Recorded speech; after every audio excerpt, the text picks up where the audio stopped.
Salut à tous et bienvenue dans le podcast Orge Capital. Très heureux de vous retrouver une nouvelle fois pour parler de toute l'actualité du Paris Saint-Germain et l'actualité de cette deuxième victoire en Ligue 1 contre Strasbourg samedi, victoire 4-2 du Paris Saint-Germain et évidemment aussi l'événement, c'était la présentation des nouvelles recrues du Paris Saint-Germain et notamment de Lionel Messi qui a fait ses premiers pas sur la pelouse du Parc des Princes. On va revenir sur tous les sujets qui dominent l'actualité du Paris Saint-Germain, notamment aussi les chiffres et l'impact de Lionel Messi dans les chiffres sur le Paris Saint-Germain et aussi quelques ventes qui pourraient arriver rapidement. On parle notamment de Layvin Kurzawa du côté de l'Olympique Lyonnais ou de Thilo Kehrer du côté du Bayer Leverkusen. Ça sera en fin de podcast, mais on reviendra tout d'abord évidemment sur le match et cette victoire contre Strasbourg pour parler de tous les sujets du jour. Pour m'accompagner, Mousse qui est avec nous. Comment vas-tu, Mousse? Salut Hugo, salut tout le monde. Bah écoute, ça va bien, ça va très très bien. J'ai vu que tu étais, on s'est envoyé quelques messages à la plage, etc. Évidemment, maintenant comme tu es du côté à côté un peu de Nantes, tu profites de la mer, Mousse, maintenant. Ça change de Boulogne. Hein. Ouais, j'ai profité d'une journée, parce que vu qu'avant, on a eu 3 semaines de pluie, donc il a fait 30 degrés. Avant le match, c'était pas désagréable de piquer une petite tête dans l'océan Atlantique, mais et en plus, l'eau était très bonne. Donc, voilà. Très très bien. Ce que j'allais te demander, l'eau était quand même à bonne température, plus de 20 degrés ou pas? À plus de 20 degrés, je confirme. C'était magnifique. Bon, un autre homme heureux avec nous sur le podcast aujourd'hui, c'est Yacine Amnet, qui a pu faire son retour au Parc des Princes comme l'ensemble des supporters. Et il était évidemment accrédité par Paris United. Il a pu couvrir le match pour PU. Comment vas-tu, Yass? Et comment s'est passé le match? J'imagine plutôt bien. Content de retourner au parc. Salut à tous. Ouais, content de retourner au parc et content de retourner au parc avec du public parce que mon dernier match, alors pour la majorité des supporters, c'était le 20 février 2020. Mais j'avais eu la chance avec quelques-uns, pas la chance, je sais pas si c'est une chance finalement, d'aller à PSG Marseille où on était moins de 5000 et c'était horrible. En plus de la défaite, mais l'ambiance était horrible, le parc vide et tout, enfin bref. Et là, franchement, c'est vrai que ouais, c'était extraordinaire et parce qu'en fait, je pense que tout le monde avait besoin de se lâcher, tout le monde était content d'être là, tout le monde était content de retrouver le Parc des Princes. Donc ouais, c'était une belle ambiance. En plus, il faisait beau et tout, donc tout était réuni pour une belle soirée. Ah bah, tu vas bien nous aider justement pour débriefer ce match, toi qui étais au stade et pour nous dire le ressenti que tu as eu sur l'ensemble des événements qui s'est passé au Parc des Princes samedi soir. Et enfin, pour terminer la bande, ça nous fait plaisir qu'il revienne avec nous. C'est un habitué évidemment du podcast, Jean-Baptiste Guégan, qui va nous aider sur les questions économiques autour de Lionel Messi. On l'a vu, je ne sais pas si vous l'avez vu sur CNews pour parler de l'arrivée de Lionel Messi. On l'a vu en fin d'émission à consacrer à Lionel Messi. Jean-Baptiste Guégan qui nous fait le plaisir et l'honneur d'être avec nous. Comment ça va, JB? Je sais que tu reviens de vacances. Je reviens de vacances. J'ai appris aux Autrichiens à dire ici c'est Paris et hurler Messi. Voilà, donc tout va bien. Je suis content d'être là. Salut tout le monde. JB, tu nous disais en off qu'il y avait même les Autrichiens là-bas sur place te parlaient de l'arrivée de Lionel Messi. Alors ça a fait la une des quotidiens. On en a parlé même dans la presse pour enfants. Et on a tous les potes aussi italiens qui envoyaient des messages en disant mais qu'est-ce qui se passe? Lionel Messi vraiment à Paris? Moi j'étais là. Messi. Je veux ça pendant 3 jours. Voilà. Mais par contre, faut pas chanter le chant des Barcelonais. Ah non, ça non. Moi, j'attends que le cul nous fasse quelque chose. Allez. Tu fais comme des ultras. La la la la la la la. Lionel Messi. Ça, voilà, c'est mieux. Voilà, ok, ça marche. Bon, on aura sûrement un chant consacré à Léo Messi quand il aura fait ses premiers pas avec le maillot du Paris Saint-Germain. Il jouera physiquement sur le terrain de la pelouse du Parc des Princes. On va revenir donc sur le match dans un premier temps dans le podcast. Évidemment, cette victoire 4-2 du Paris Saint-Germain contre Strasbourg, une semaine après son succès inaugural contre 3. Et donc le Paris Saint-Germain qui signe pour la deuxième journée de Ligue 1, une deuxième victoire pour son premier match donc, de la saison au Parc des Princes. On le disait, un Parc des Princes tout heureux de retrouver ses 46 000 supporters à donner de la voix et pousser de ses joueurs. D'ailleurs, je me faisais la réflexion, Yacine, tu vas pouvoir évidemment en parler, mais je me demandais vraiment comment on a fait pour se passer de public dans les stades de foot pendant 1 an et demi. Sans supporters, le football n'est pas grand-chose. Est-ce qu'on est d'accord, Yacine? On est plus que d'accord. Et c'est vrai qu'en fait, on n'avait pas le choix surtout. Donc on a accepté ça en se disant, tant pis, on continue à suivre le foot et sans supporters. Mais maintenant qu'on l'a vécu de nouveau dans ce sens-là, effectivement, on se dit plus jamais ça. Voilà, s'il vous plaît, plus jamais ça, parce que c'est juste un autre sport. Et après, quand on viendra sur le match, effectivement, avec l'ambiance, la présentation des joueurs et tout, j'ai failli me faire avoir par l'émotion et dire que Paris avait fait un grand match. Mais non, non. T'as été rattrapé par par ton analyse. Ton analyse et ton vécu et voilà, évidemment ton expérience, Yacine. Tu as repris ta condition et tu as couvert le match de façon objective. Voilà. D'ailleurs, on a entendu Michel Montana, tu as dû l'entendre, Yacine aussi, parce que j'ai regardé sur la chaîne de PSG TV qui diffusait les avant-matchs. Quand Michel Montana, le speaker du PSG, est arrivé, les premiers mots ont été en destination des supporters en disant vous nous avez tellement manqué, vous m'avez tellement manqué. Donc je pense que tu as dû l'entendre, Yacine, toi aussi du stade. Ouais, puis en plus, comme tout le monde savait qu'il y avait aussi la présentation des joueurs, pour une fois, pour ceux qui vont au parc régulièrement, le stade était franchement à plus de 60-70% plein autour de 19h30. Donc voilà, on n'a pas l'habitude. D'habitude, ça se remplit autour de 20h15, 20h30, voire 20h45. Là, d'un coup, à 19h30, il y avait déjà du monde, ça commençait déjà à chanter. Donc ouais, tu sentais vraiment que tout le monde avait besoin de ça, et notamment Michel Montana qui l'a bien souligné, qui a eu même du mal au début à pouvoir prononcer ses premiers mots parce qu'on sentait que ça montait et que c'était compliqué, quoi. Il fallait arriver tôt aux abords du Parc des Princes pour se garer et pour rentrer facilement dans le parc parce qu'il y avait du monde quand même. Même en dehors du stade, il y avait pas mal de chants de supporters, etc. Donc Paris qui est en tête du championnat avec Clermont et Angers qui ont également gagné leurs 2 premiers matchs avant de revenir sur le match sportivement lui-même. JB, je vais me tourner vers toi. C'était également une soirée de gala, on l'a dit, qui fera date dans notre championnat puisque le PSG a présenté en grande pompe ses nouvelles recrues, Achraf Hakimi, Georginio Wijnaldum, Gianluigi Donnarumma, Sergio Ramos et surtout Lionel Messi. C'était le moment tant attendu par tout le peuple parisien, la présentation de la Pulga et ses premiers pas dans son nouveau jardin. Ils sont arrivés un peu tous façon Avengers, on va dire, avec des feux d'artifice derrière, un peu comme la présentation de Neymar en 2017 avec une estrade. Mais c'est vrai que JB, quand on réalisait pas trop encore, etc., on en parlait entre nous, mais une fois qu'on le voit dans le stade, dans son nouvel écrin, avec les supporters, les chants des supporters et le voir dire merci à tous, etc., c'est là qu'on commence à réaliser que Lionel Messi va bien jouer pour le Paris Saint-Germain cette saison.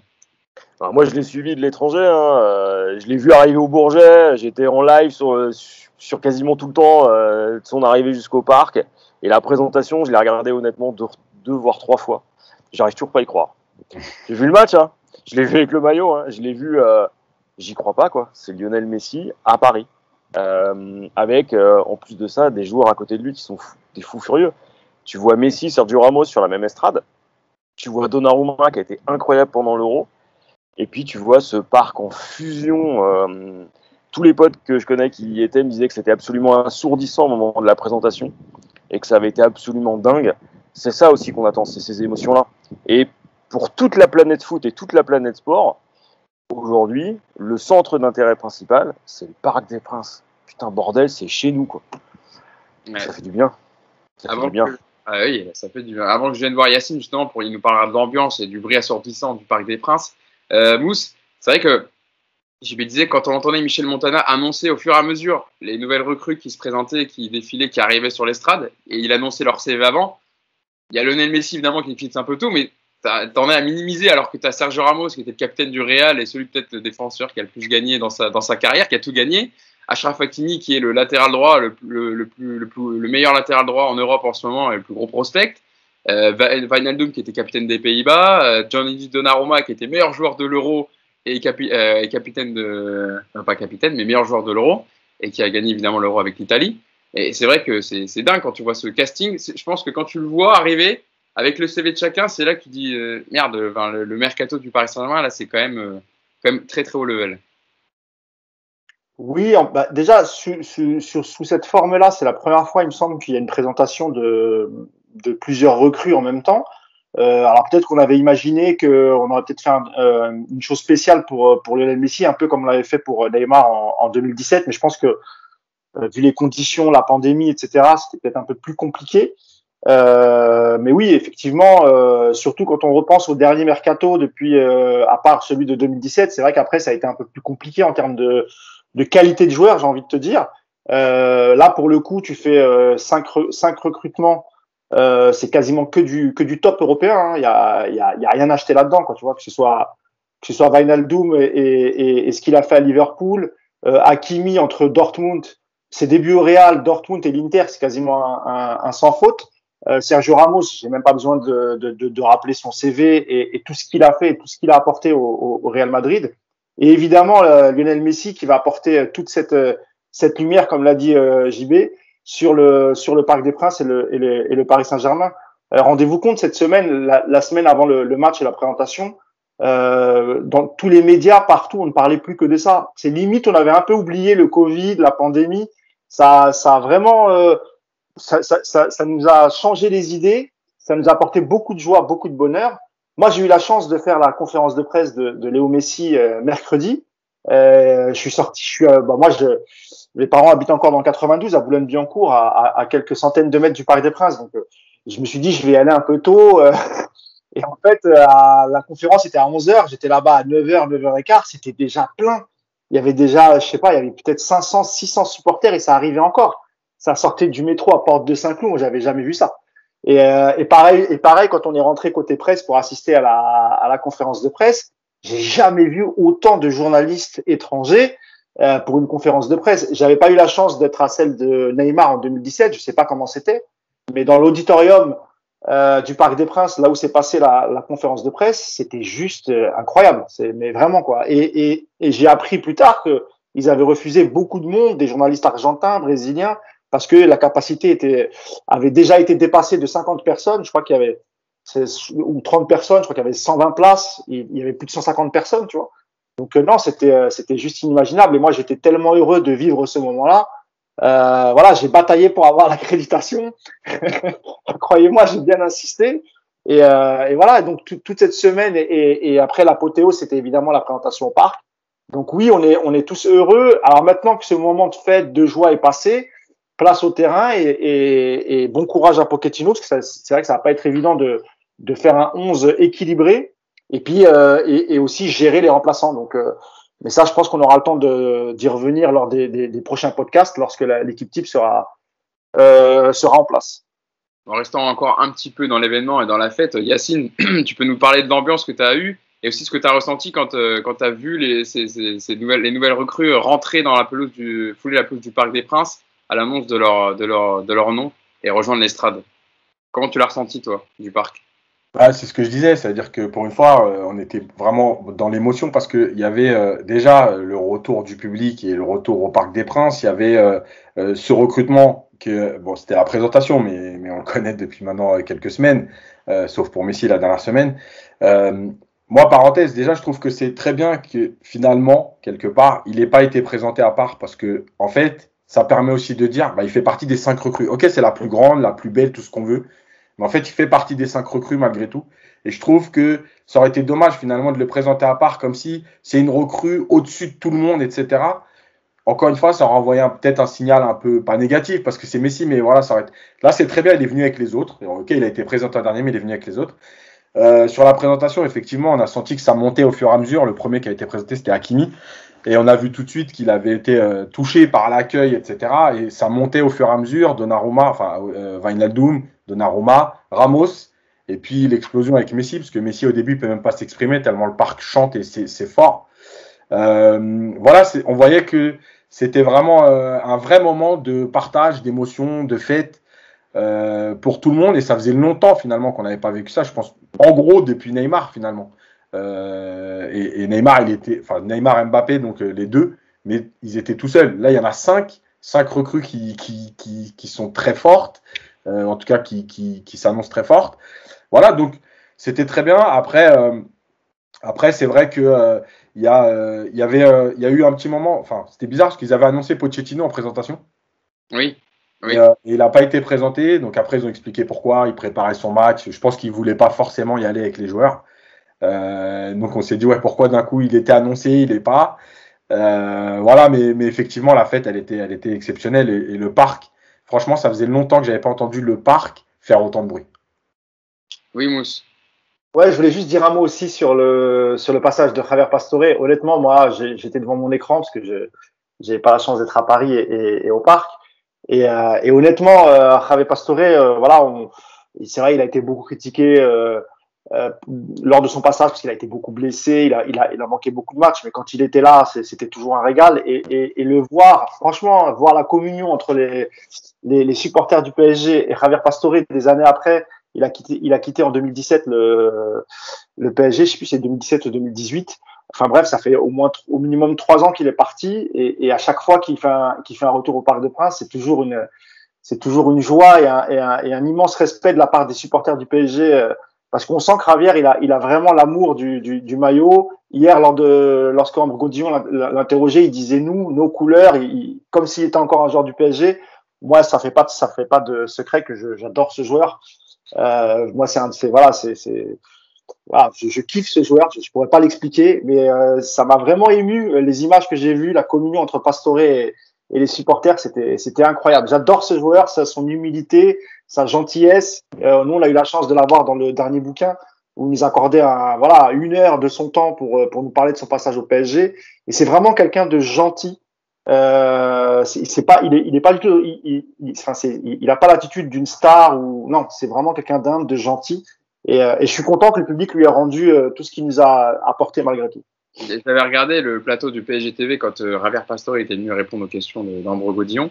Et en fait, il pouvait même pas répondre, il entendait même pas les questions, il pouvait pas répondre, il était pris par l'émotion, on le voyait, hein, il avait limite les larmes aux yeux avec le public qui était juste en face de lui et les supporters qui chantaient à sa gloire. Et apparemment, c'était même tout le stade, parce que nous, on voyait qu'une partie du stade, évidemment, parce qu'ils étaient proches des tribunes, mais tout le stade chantait le nom de Pastore. Yacine.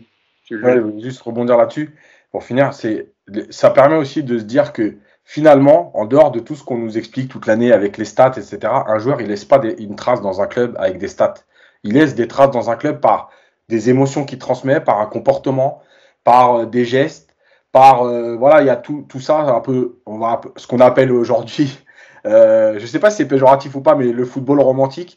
Et moi, j'en parle souvent parce que quand je parle de Pastore, on me fait la remarque, comment toi, tu peux parler de Pastore alors que tu es exigeant comme ça? Mais c'est justement pour ça, c'est-à-dire qu'il y a des joueurs qui te transmettent quelque chose émotionnellement, humainement, et qui te marquent dans un club sans avoir des stats de fou.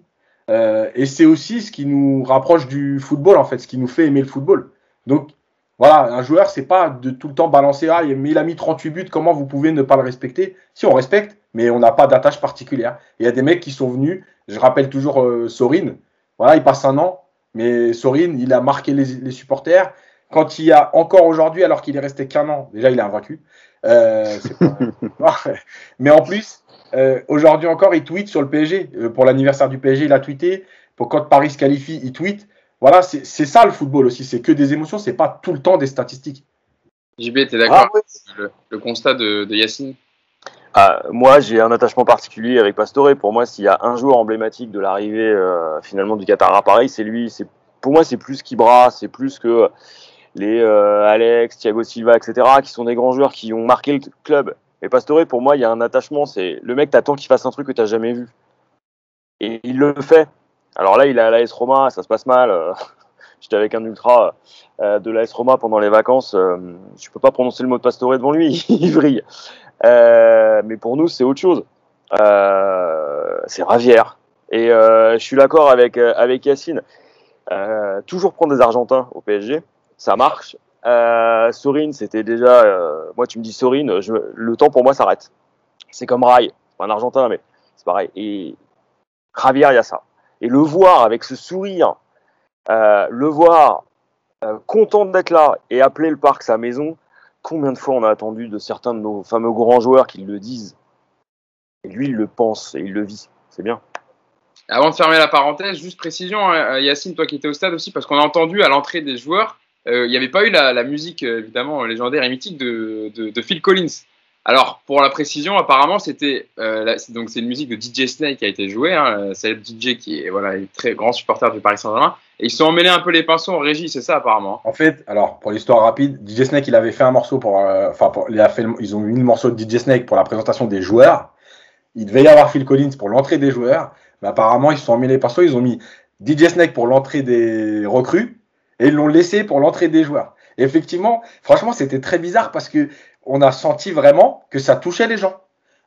Encore une fois, le morceau de Phil Collins, chacun ses goûts, voilà. Mais il fait partie du parc, il fait partie de l'histoire du PSG et du Parc des Princes.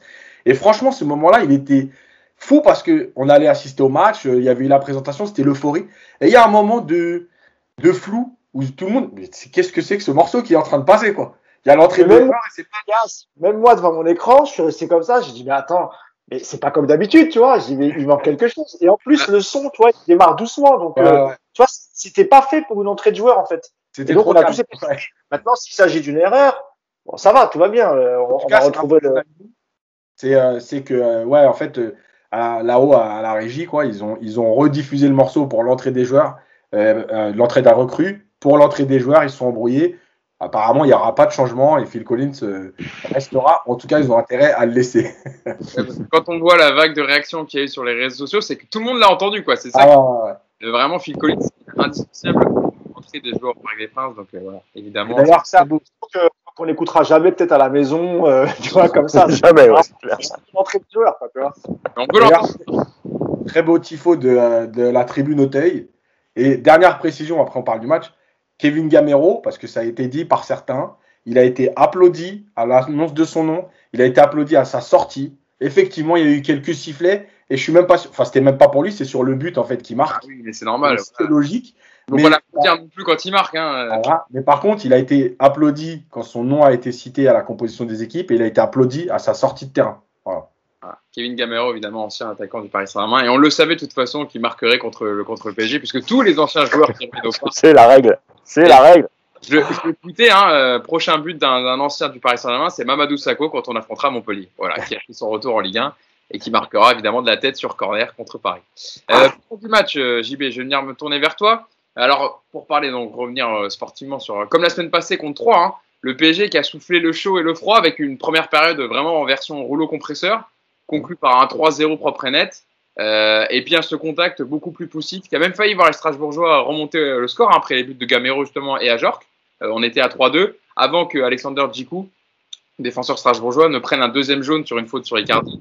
Et donc Strasbourg finisse à 10. Et donc le PSG, ce qui a permis au PSG de finir le match plus sereinement avec un dernier but de Sarabia après encore une fois un ultime rush de Mbappé. On viendra sur le cas Mbappé après. On va parler du match qui a mis définitivement à l'abri les Parisiens.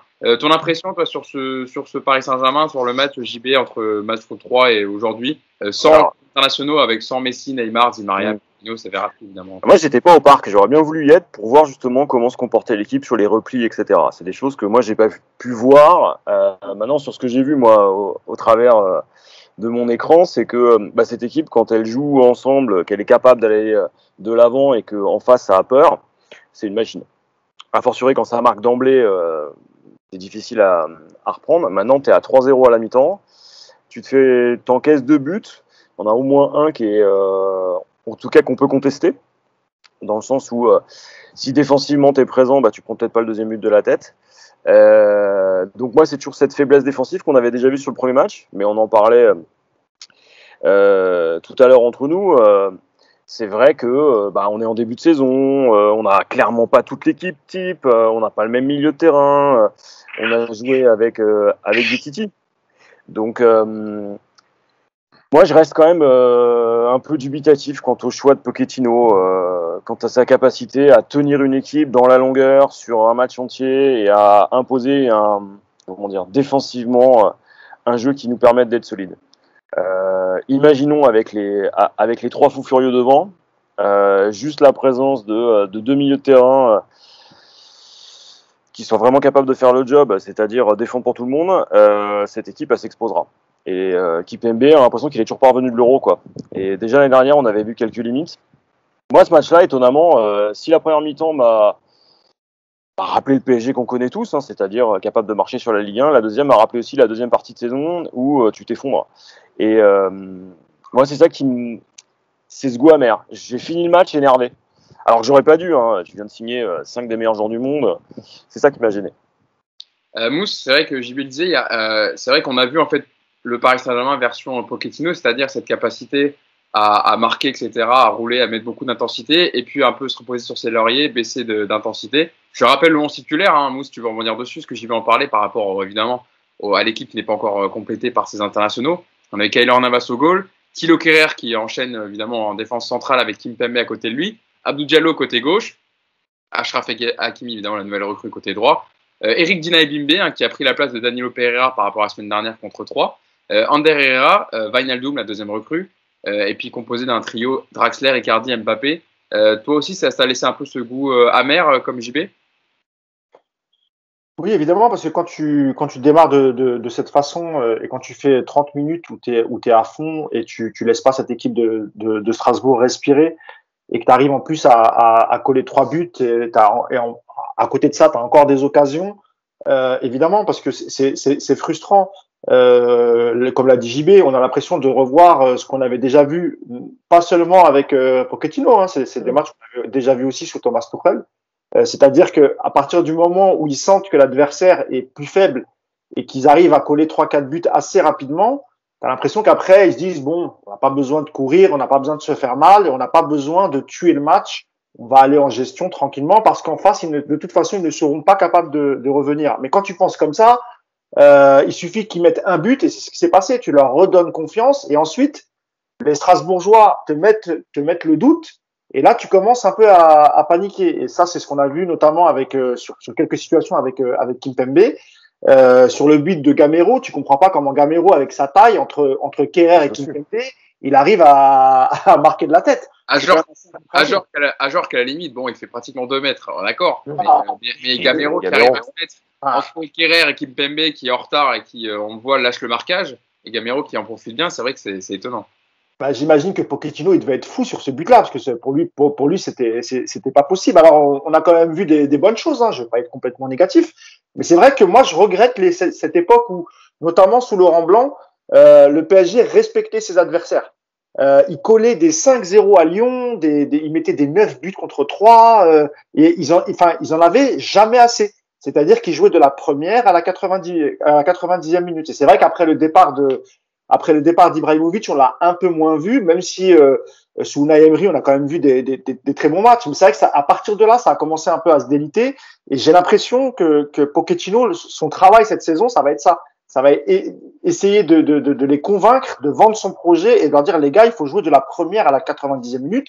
Lui qui vient de Première Ligue, sans doute qu'il doit se mouiller la nuque en voyant le comportement de certains joueurs abandonner. Enfin, quand je dis abandonner, en tout cas, être en gestion parce que tu mènes de 2 ou 3 buts d'écart. Et ça, c'est pas possible, en fait. Et c'est aussi pour ça que parfois on a du mal en Ligue des Champions. C'est si tu fais pas les efforts en championnat, tu vas pas switcher du jour au lendemain en mode tranquille, en mode guerrier en Ligue des Champions. C'est compliqué. Et pour finir, il l'a rappelé encore en conférence de presse avant le match de Strasbourg. Il a insisté sur le fait que maintenant, c'est bien d'avoir des grands joueurs, mais il faut aussi construire une équipe et construire un collectif. Alors même si évidemment il y a beaucoup de joueurs qui ne seront pas titulaires qui ont joué samedi, ça va être le même problème avec le retour des autres joueurs et notamment des nouvelles recrues comme Ramos. Même si avec Ramos je m'en fais pas beaucoup, mais plutôt sur le côté offensif avec Messi par exemple. Donc voilà, c'est ça qui est un peu gênant. C'est-à-dire que t'as une équipe qui peut vraiment rouler sur la Ligue 1 toute la saison, mais qui est souvent en gestion à partir du moment où en face c'est un peu plus faible et surtout quand tu mènes de 2 ou 3 buts d'écart.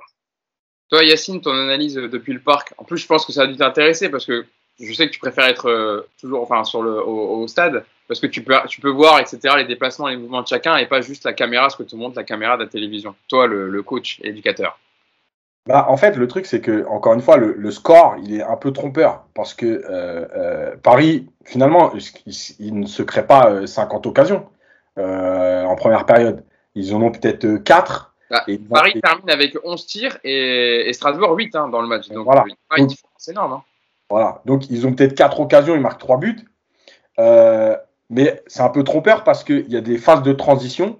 D'ailleurs, ça me permet de dire que je vais faire une minute coach sur le match cette semaine. Parce qu'il y a des phases de transition qui sont extrêmement mal gérées. Que ce soit dans le positionnement des milieux, que ce soit l'alignement de la défense, que ce soit le comportement. C'est-à-dire que tu as une partie des joueurs qui reculent, une partie qui avance. Certains qui viennent soi-disant faire un contre-pressing, mais en vérité, ils ne viennent pas réellement défendre pour empêcher le joueur. Et je vais montrer 3 séquences où Strasbourg sort le ballon. Mais franchement, si ce n'est pas Strasbourg, je pense que ça peut te faire très mal. Donc, il y a cette partie-là. Après, tu as un tournant, entre guillemets, ce qui ne devrait pas être un tournant à 3-0. C'est que malgré tout, Mbappé, il a une balle de 4-0 d'entrée de deuxième mi-temps. Et effectivement, on peut quand même affirmer que s'il y a 4-0, oui, ça peut tourner à la démonstration parce que je pense que Strasbourg ne peut pas y croire à 4-0. Et en fait, tu ne marques pas. Et là, il se passe 5-6 minutes, 10 minutes où il ne se passe plus rien. Voilà, plus personne ne joue. Et tout de suite sur le terrain, enfin en tout cas au stade plutôt, on voit, parce qu'à la télé, il y a toujours les plans et tout, mais on voit que Wijnaldum commence à être fatigué, qu'il arrive plus il a plus les jambes. Quand il a le ballon, c'est moins fluide. On voit qu'Hakimi, il demande le ballon 2 fois, mais ses retours sont très lents. On voit qu'il commence à être fatigué. Et on le sent tout de suite. Il ne se passe rien. Et là, Strasbourg marque. Bon, tu te dis 3-1. Et en fait, il n'y a pas de réaction. Ça continue à ne plus jouer parce que Paris ne peut plus, parce que physiquement, tu n'es pas prêt.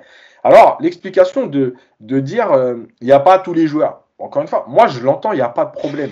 Mais ça veut dire quoi? Ça veut dire qu'en fait, cette année, il y a l'équipe type avec les meilleurs joueurs là. Et que si demain, il y a 2 absents, on ne peut plus jouer. Moi, c'est ça que je comprends des gens. Parce que l'équipe qui aligne le PSG, on est d'accord que c'est une équipe où tu as pratiquement 8 joueurs qui sont titulaires dans tous les clubs de Ligue 1.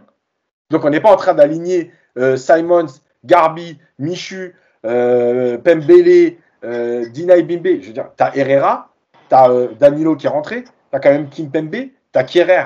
Je rappelle le prix de Kierer quand même, mais qui a été plutôt bon ce week-end. Diallo, Hakimi. Je veux dire, Icardi, Mbappé, Draxler devant. On n'est pas en train de parler de Titi de 16 ans et demi. Donc, moi, je veux bien l'entendre, l'explication de il n'y a pas tout le monde, mais il y a, je pense, un juste milieu entre il n'y a pas tout le monde et ce qu'on présente là. Il y a des joueurs qui ne font pas les efforts. Et moi, je continue de dire que moi, ce qui me pose problème avec Pochettino, c'est pas une question de... C'est de savoir qu'est-ce qu'il veut faire. Voilà. Moi, je ne comprends pas ce qu'il veut faire, parce que si réellement il veut jouer haut et pressé, il y a un problème avec la ligne défensive et les milieux de terrain. S'il veut subir, eh ben, il y a un problème de positionnement général. Et pour terminer là-dessus, par exemple, je pense qu'un symbole, c'est Wijnaldum. Wijnaldum, il a plutôt été intéressant quand il a eu le ballon. En première. En première, évidemment, ouais, parce qu'après, il a disparu. Mais on voit bien que dans son positionnement, il y a quelque chose qui ne va pas parce que Draxler rentre à l'intérieur, parce qu'Mbappé, alors lui, il ne rentre plus du tout. Maintenant, il joue ailier gauche. Et il prend les ballons et il joue arrêté. Donc, ok, il est sur 3 buts, donc on va nous dire qu'il a été exceptionnel, décisif, etc. Moi, je suis désolé, sur 90 minutes, je n'ai pas du tout la même vision du match. Alors oui, il est décisif, attention, il n'y a pas de problème. Hein. Mais il y a énormément de déchets, il y a une attitude qui ne va pas, bref. Donc, moi, je ne sais pas ce qu'il veut faire. Et on ne peut pas m'expliquer que parce qu'il y a 4 joueurs qui vont rentrer, bah, d'un coup, on sait ce qu'il va vouloir faire. C'est pas normal. Collectivement, il y a quelque chose qui ne va pas. On reviendra après sur la performance de Mbappé en lui-même. JB. Justement, moi, c'est une des questions que je voulais vous poser. J'ai vu le trophée, le match là, du Trophée des Champions. J'ai vu le match contre Strasbourg. J'ai vu le match contre Troyes. Et je me pose toujours la même question avec Pochettino. C'est là où je veux bien votre avis à tous les trois. J'ai l'impression qu'offensivement, on se crée moins d'occasions que sous Tourelle et encore moins que sous Unai Emery et Laurent Blanc. C'est-à-dire que l'animation offensive, elle n'est pas si forte que ça. Et qu'en plus de ça, on a perdu finalement en stabilité défensive. Et quand je vois les matchs du PSG, je suis toujours frustré. D'abord, je repense, comme le disait très bien Mousse, à la période de Laurent Blanc, qui est presque une forme de nostalgie pour moi. Et je ne comprends pas avec Pochettino, finalement, qu'il n'arrive pas à tirer plus de ce collectif et de cette équipe. Moi, j'ai toujours cette frustration. Alors d'abord, tu as le soliste Mbappé, mais si tu l'enlèves, finalement, ce sera peut-être pas une mauvaise chose. J'ai l'impression qu'on a du mal à se créer beaucoup d'occasions nettes. On dépend beaucoup de solutions individuelles, d'exploits, clairement. Alors effectivement, ouais, on gagne. Enfin, avec l'équipe qu'on a, c'est le minimum qu'on peut demander. Et en termes de jeu, il y a d'autres équipes de Ligue 1 aujourd'hui. Alors, ok, on est en début de saison, hein, mais qui proposent autre chose, qui sont plus stables, qui sont beaucoup plus organisées, beaucoup plus compactes. Je voudrais bien votre avis là-dessus, moi, sur tout ce qui est expected goals, capacité d'animation offensive. Je suis frustré et défensivement, je trouve que c'est fragile. Bon, Mousse, vas-y, je répondrai après. Mousse, d'abord, je te laisse répondre. Vas-y. Bah écoute, ouais, c'est difficile. Alors, il y a des entraîneurs qui arrivent à bien imposer leur vision du jeu ou leur stratégie, enfin, appelle ça comme tu veux, parce qu'ils ont peut-être des joueurs qui sont plus aptes à écouter parce qu'ils ont un statut qui est moins important que ceux que tu peux avoir dans le vestiaire du PSG. Dans le vestiaire du PSG, tu as des joueurs qui ont déjà gagné beaucoup de trophées dans leur club précédent et qui peut-être sont peut-être moins à l'écoute d'un coach qui va leur dire voilà, ça serait bien que, par exemple, souvent Yacine il parle de circuit de passe et c'est vrai qu'au PSG depuis alors on l'avait vu un peu sur les 6 premiers mois de Tourelle et puis ensuite après ça avait disparu et puis sous Pochettino on attend toujours. Honnêtement, quand tu reprends le passage de Pochettino à Tottenham, alors même s'ils n'ont pas gagné de trophée ça a été souvent parfois des saisons compliquées, mais ils ont quand même, comme nous, une finale de Ligue des Champions.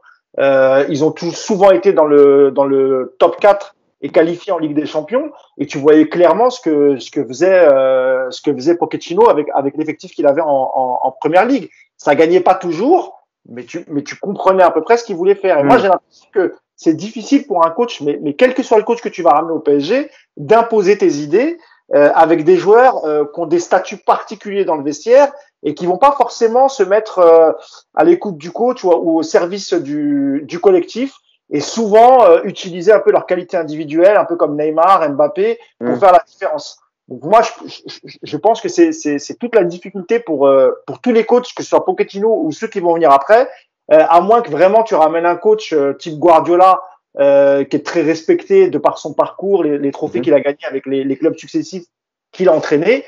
Mais c'est vrai que quand tu as des entraîneurs parce que quand tu prends Unai Emery, Thomas Tuchel et Pochettino, tu as l'impression que c'est à peu près le même style de coach. Même si Tuchel aujourd'hui, je pense qu'il est monté d'un cran avec Chelsea, parce que ce qu'il propose avec Chelsea, c'est incroyable. Je pense que cette année, Chelsea a toutes ses chances de remporter la Première Ligue. Donc voilà, moi, c'est l'analyse que j'en fais en tout cas. Ouais, avant que je laisse Yacine répondre, moi, ce que je comprends pas quand même pour répondre à JB et Mousse, c'est que quand Mauricio Pochettino est arrivé, on nous a dit c'est un entraîneur qui fait pas en fonction des égos, des statuts. Tout le monde marche au pas. S'il y en a un qui ne respecte pas le plan de jeu établi par Pochettino, il sortira du 11, ou en tout cas, il sortira. Là, en fait, en plus, on voit du 11. Il n'y avait pas encore Messi ni Neymar. Il n'y a pas de circuit de passe depuis que Pochettino est arrivé, depuis janvier. On dit qu'on a du mal à voir sa patte. Mais là, parce que c'était un peu, on va dire, court-circuité par des schémas de passe systématiquement vers Messi, Neymar, etc. et qu'il y avait ça avait du mal à faire des passes de le côté où jouer avec Icardi ou avec les autres milieux. Mais là, le milieu de terrain, c'est Kylian et Bimbe, Wijnaldum et Herrera. C'est pas des joueurs les moins malléables, etc. Ils peuvent s'adapter à une philosophie. Icardi, Draxler, pareil. Mbappé, bon, voilà, on connaît un peu. Mais ce que je comprends pas, c'est que là, il n'y a pas encore les stars et on voit même pas un jeu qui pourrait être exprimé par Pochettino. Donc c'est ça que j'ai du mal à comprendre en fait. C'est que pour l'instant, en fait, on ne voit pas ce que Pochettino veut mettre en place, alors qu'il n'y a pas les stars qui d'habitude court-circuitent un peu ce schéma de passe. Il y a un bruit de fond, Hugo. Alors, je sais pas. JB qui a du vent, je crois. C'est toi, JB? T'es à l'extérieur? Il y a du vent. Ouais, attends, j'ai coupé mon. Vas-y, je coupe, vas-y. Voilà, Yacine, c'était plutôt par rapport à ça que c'est qu'hier, contre Strasbourg, contre Troyes, t'as pas encore tous les internationaux qui ont des égos, comme vous le disiez, etc. à gérer. Là, c'est des joueurs qui peuvent s'imbriquer dans un collectif. Je parle depuis son arrivée, pas spécialement du match d'hier, Hugo.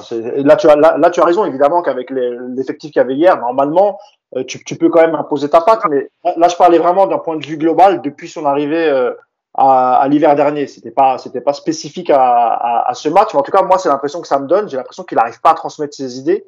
Et pourtant, on dit qu'il a une bonne relation avec ses joueurs. Donc, je pense même pas que ça vient de là. Je pense vraiment que ça vient des joueurs qui se disent, on est en Ligue 1, on va gagner nos matchs, mais en fait, ils font pas tout. Enfin, ils mettent pas tous les ingrédients de la première à la 90e minute. Ils font ce qu'ils ont à faire. Et puis ensuite, ils disent, bon, on va pas courir 90 minutes, on mène 2-3-0, voilà, on va être en gestion. Donc, moi, c'est vraiment l'impression que ça me donne. Yacine. En fait, je pense qu'il y a un problème, c'est que JB parlait d'Mbappé. En fait, Mbappé, c'est le problème et la solution. Comme Messi l'était au Barça, en fait, à un moment donné. Et pour ceux qui ont vu le match du Barça hier, on voit qu'il y a une différence parce qu'en fait, il n'y a plus Messi. Donc les joueurs aujourd'hui, ils cherchent le respect du jeu ou la meilleure solution. Ils ne cherchent plus Messi. Et en fait, pareil, dans la minute coach, je vais montrer une séquence où on va rechercher Mbappé au lieu d'aller chercher ailleurs. Mbappé, c'est le problème et la solution. Le problème, c'est parce qu'on vient le chercher systématiquement, parce qu'on a vu qu'il pouvait faire des différences. Et c'est la solution parce qu'effectivement, il a du déchet, mais à un moment donné, il a quand même les qualités pour faire la différence. Et c'est pour ça qu'il est impliqué sur autant de buts samedi soir, sur 3 des 4 buts. Wow. Donc, moi, je pense, je répète ce que je dis à chaque fois, effectivement, il y a des statuts, et là, il va y en avoir encore plus, parce qu'il va y avoir quand même juste devant Mbappé, Neymar, Messi. En termes de statut, là, ça va être compliqué de faire mieux. Les 3 plus gros salaires du vestiaire. Voilà. Donc, maintenant, il va falloir en fait comprendre que, et c'est aux joueurs aussi, à un moment donné, il y a le coach et il y a les joueurs, de se dire, voilà, la tactique, le système, l'animation. Déjà, il faut trouver une animation offensive. et pas compter sur des exploits individuels. Et de se dire, voilà, moi, je dois mettre les joueurs dans les meilleures dispositions. Voilà. Et après, vous avez quelques règles à respecter. Le replacement, les positions quand la perte de balle, mais pas dire, en gros, vous êtes libre, vous faites ce que vous voulez, et les autres, on va essayer de travailler un peu pour vous mettre, pour vous donner le ballon. C'est pas comme ça, parce que ça marchera jamais. Voilà, comme l'a dit JB, comme tout le monde le voit de toute façon, oui, tu t'en sortiras, parce qu'à un moment donné, Mbappé va mettre une accélération à centre ou un but, parce que Messi, quand il va revenir, voilà, comme ça s'est passé avec Neymar avant, mais tu n'auras jamais de certitude, en fait. Et effectivement, il va falloir trouver une animation offensive qui ressemble à quelque chose, avec des circuits de passe, notamment, par exemple, l'utilisation de la largeur. Le PSG n'utilise jamais la largeur. Quand ils sont sur un côté, l'action elle finira du côté où ça a démarré. Voilà. Et ça, c'est aussi le travail de l'entraîneur. Bon, en tout cas, j'ai repris une déclaration de Mauricio Pochettino à la fin du match, qui lui n'était pas forcément d'accord avec vous, qui lui, il s'est dit très content du résultat. Je cite, la première période a été très bonne car on a été performant dans la possession et la circulation du ballon. On a marqué 3 buts, on a eu beaucoup d'occasions et on n'en a pas concédé, ce qui est difficile dans cette ligue très compétitive. On a baissé un peu d'énergie après avoir encaissé le premier but, mais dans l'ensemble, on a réussi un bon match. Et je pense qu'il va être aussi, satisfait, parce qu'il a vu aussi ses concurrents en direct se prendre un peu les pieds dans le tapis. Monaco qui a été battu 1-0 à Lorient, et Lille qui avait pris 4-0 par Nice. Bon, il n'avait pas vu encore le 3-0 pris par Lyon contre Angers hier, et Marseille accroché par Bordeaux Vélodrome. Mais en fait, JB, je pense que le constat que se fait Mauricio Pochettino, c'est que pour l'instant, des clubs qui visent le titre, c'est celui qui a pris le plus de points et qui a 6 points après 2 journées, quoi. Ouais. Après, moi, ce que je vois, c'est qu'on se fait toujours les mêmes réflexions à cette période de l'année. On prépare jamais la suite. Et on l'a vu l'année dernière. Il y a un moment donné où cette équipe n'a pas de solution face à des collectifs qui sont plus rodés, plus compétitifs et défensivement plus solides. On l'a vu à un moment donné, hein, quand ça commence à être très fort devant, on l'a vu lors du Trophée des Champions, et ben on peine. Et il suffit qu'on se fasse contrer. Et moi, le problème de cette équipe, c'est qu'on peut avoir les meilleurs joueurs du monde alignés. Si on n'a pas un collectif avec une vraie capacité à emmener tout le monde, on ne trouvera pas les bonnes solutions au bon moment. Sinon, cette équipe, elle doit marcher sur l'Europe. Et aujourd'hui, alors on est en début de saison évidemment, hein, je me pose toujours la question de savoir si Pochettino est capable de faire et si ce club a vraiment réussi sa mue. Pour l'instant, c'est pas mon avis, mais je peux me tromper. Si je peux ajouter un truc, j'ai trouvé intéressant à l'entrée de Sarabia, ce qu'il a proposé avec. Je trouve que c'était mieux Sarabia à la place de Draxler. Alors il vient de revenir, c'est clair, mais je trouve qu'avec Hakimi, c'est un peu le même football. Moi, j'ai trouvé des combinaisons assez intéressantes. Et la seule satisfaction depuis le début, évidemment, c'est Achraf Hakimi. Même si, comme l'a dit Yacine, c'est vrai qu'en deuxième mi-temps, mais il a plongé un peu. Mais on rappelle qu'il a eu le Covid il n'y a pas si longtemps que ça, que ça l'a freiné un peu dans sa préparation. Mais malgré tout, voilà ce qu'a proposé Sarabia et Hakimi en fin de match. Moi, j'ai trouvé ça plutôt intéressant. Et moi j'ai un espoir parce que avec le retour de Bernat, alors peut-être que évidemment sur les côtés on va avoir peut-être un jeu qui sera voilà ce qu'on avait peut-être pu voir sous Tuchel les 6 premiers mois, comme je l'avais dit tout à l'heure, avec un Bernat qui combinait sur le côté gauche, et c'était très intéressant. Donc il y a quand même de l'espoir. On a encore, on va dire, un peu en préparation. Tout n'est pas négatif. On reviendra un peu sur les cas individuels et notamment le jeune Edimbe que j'ai trouvé très intéressant. Et Kerrer qu'on a beaucoup critiqué, mais quand il est bon, il faut le dire. Et hier, alors même s'il est fautif avec Kimpembe sur le but de Gamero, mais malgré tout, je trouve qu'il a fait quand même une bonne prestation. Donc voilà, tout n'est pas à jeter, évidemment. Il y a une victoire 4-2, mais c'est vrai que face à Strasbourg, normalement, et comme l'a dit Yacine, avec l'effectif que tu as, tu dois être quand même terminer la rencontre beaucoup plus sereinement que ce qui s'est passé samedi soir où Paris s'est fait un petit peu peur malgré tout. Yacine, justement, parlons de Eric Dina Ebimbe qui était titularisé dans l'entrejeu parisien contre Strasbourg. Il était aux côtés de Derrira et Wijnaldum. 20 ans, on rappelle qu'il a été prêté à Dijon la saison dernière. Il a joué une trentaine de matchs pour un but et une passe décisive. Il a joué en plus, on l'a vu, ils ont pas mal interverti entre Wijnaldum et Eric Dina Ebimbe. Un coup, il venait en sentinelle, un coup, il s'est décalé sur le côté. Il a été plutôt intéressant. Parlons d'abord de son match. Comment tu l'as trouvé, toi, Yacine, du stade ? On a vu qu'il a essayé de venir chercher le ballon, de progresser, etc., de porter le ballon vers l'avant. C'est intéressant pour un jeune de 20 ans. On parle souvent des Titi, etc., ici, qui peuvent arriver à bousculer la hiérarchie, etc., établie. Bon, lui, en tout cas, il fait ses matchs. Bah, il y a plusieurs choses. La première, c'est qu'effectivement, il ne s'est pas caché, et ça, c'est bien. Parce que c'est toujours un peu le souci avec les jeunes dans une équipe comme ça, c'est de te dire, j'ose pas prendre de risques. Donc, moins j'ai le ballon, mieux c'est pour tout le monde. Donc, voilà. Il s'est pas caché, il a joué. Il a essayé de jouer au maximum vers l'avant. Je trouve qu'au niveau de technique, c'est plutôt un bon joueur. Il a proposé des choses. Dans le combat défensif, il a été très intéressant. Après, oui, effectivement, il a eu des moments où on a vu certaines lacunes, mais c'est aussi dû au positionnement du PSG, c'est-à-dire que et Herrera est dans le même cas. Quand il a fallu sortir pour presser, étant donné que devant ils font pas le travail de gêner la première relance, en fait ils sortaient toujours en retard. Mais c'est dû au bloc équipe.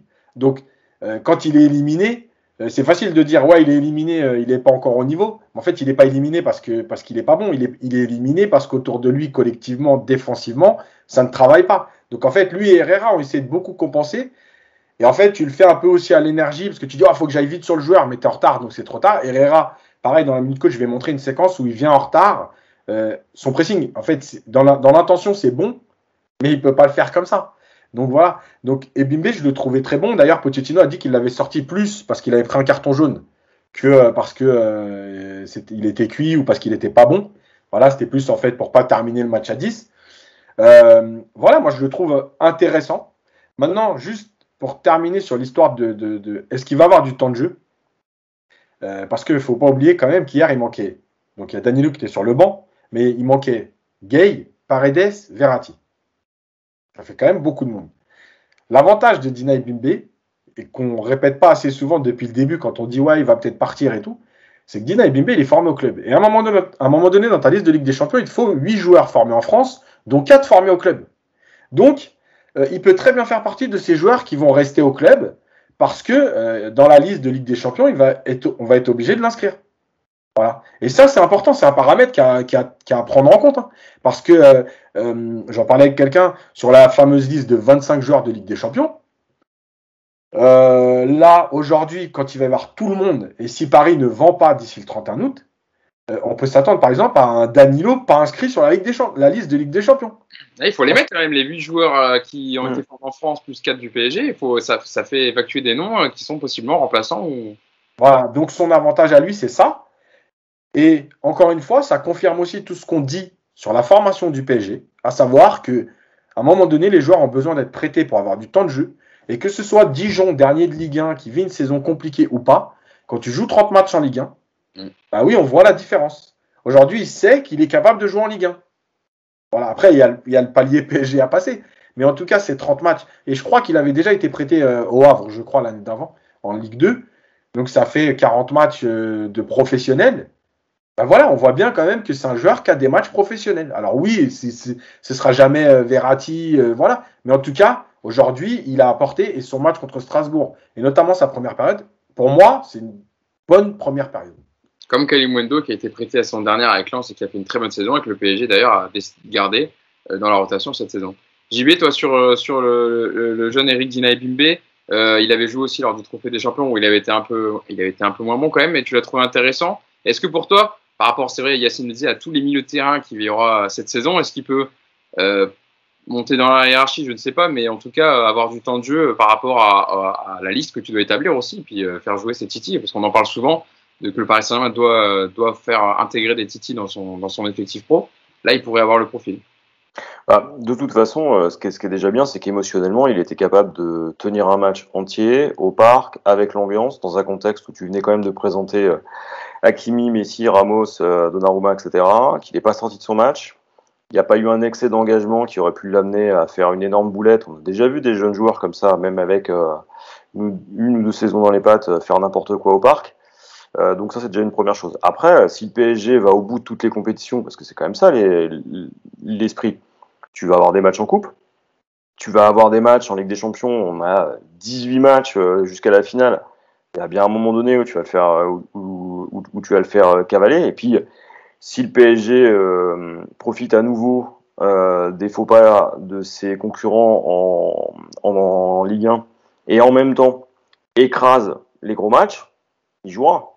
Donc non, c'est plutôt une bonne chose. Et puis, c'est toujours intéressant de montrer qu'on est capable de faire jouer des jeunes joueurs du club. Après, je pense que le PSG gagnerait à avoir une stratégie de prêt beaucoup plus structurée.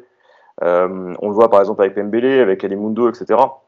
Aujourd'hui, on a l'impression que c'est un peu des one-shots systématiques. Et ça, c'est dommage. Parce que quand tu vois le potentiel de ces gamins-là, tu sais qu'à un moment donné, tu vas avoir des bonnes pioches et que de toute façon, tu y gagneras. Surtout si tu les réintègres derrière. Donc oui, je pense qu'il jouera et surtout, je pense qu'il faut qu'on accentue davantage l'apport finalement du centre de formation et de ces joueurs. Yacine en dira sûrement plus. Yes. Juste pour finir sur Dina Bimbe, il ne faut pas oublier que cette saison, encore une fois, elle va être compliquée. Il y a des matchs internationaux qui sont replacés. Il y a 3 matchs internationaux par période. Et par exemple, sur la période de septembre, là, il y a des joueurs qui vont revenir encore une fois 48 heures, voire 24 heures avant le match à Clermont et avant le premier match de Ligue des Champions.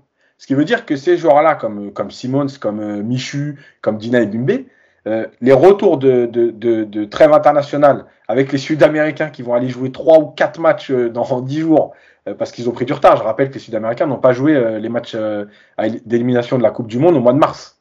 Donc ces matchs-là, il faut les reporter. Donc entre septembre, octobre, novembre, il y a 3 rassemblements.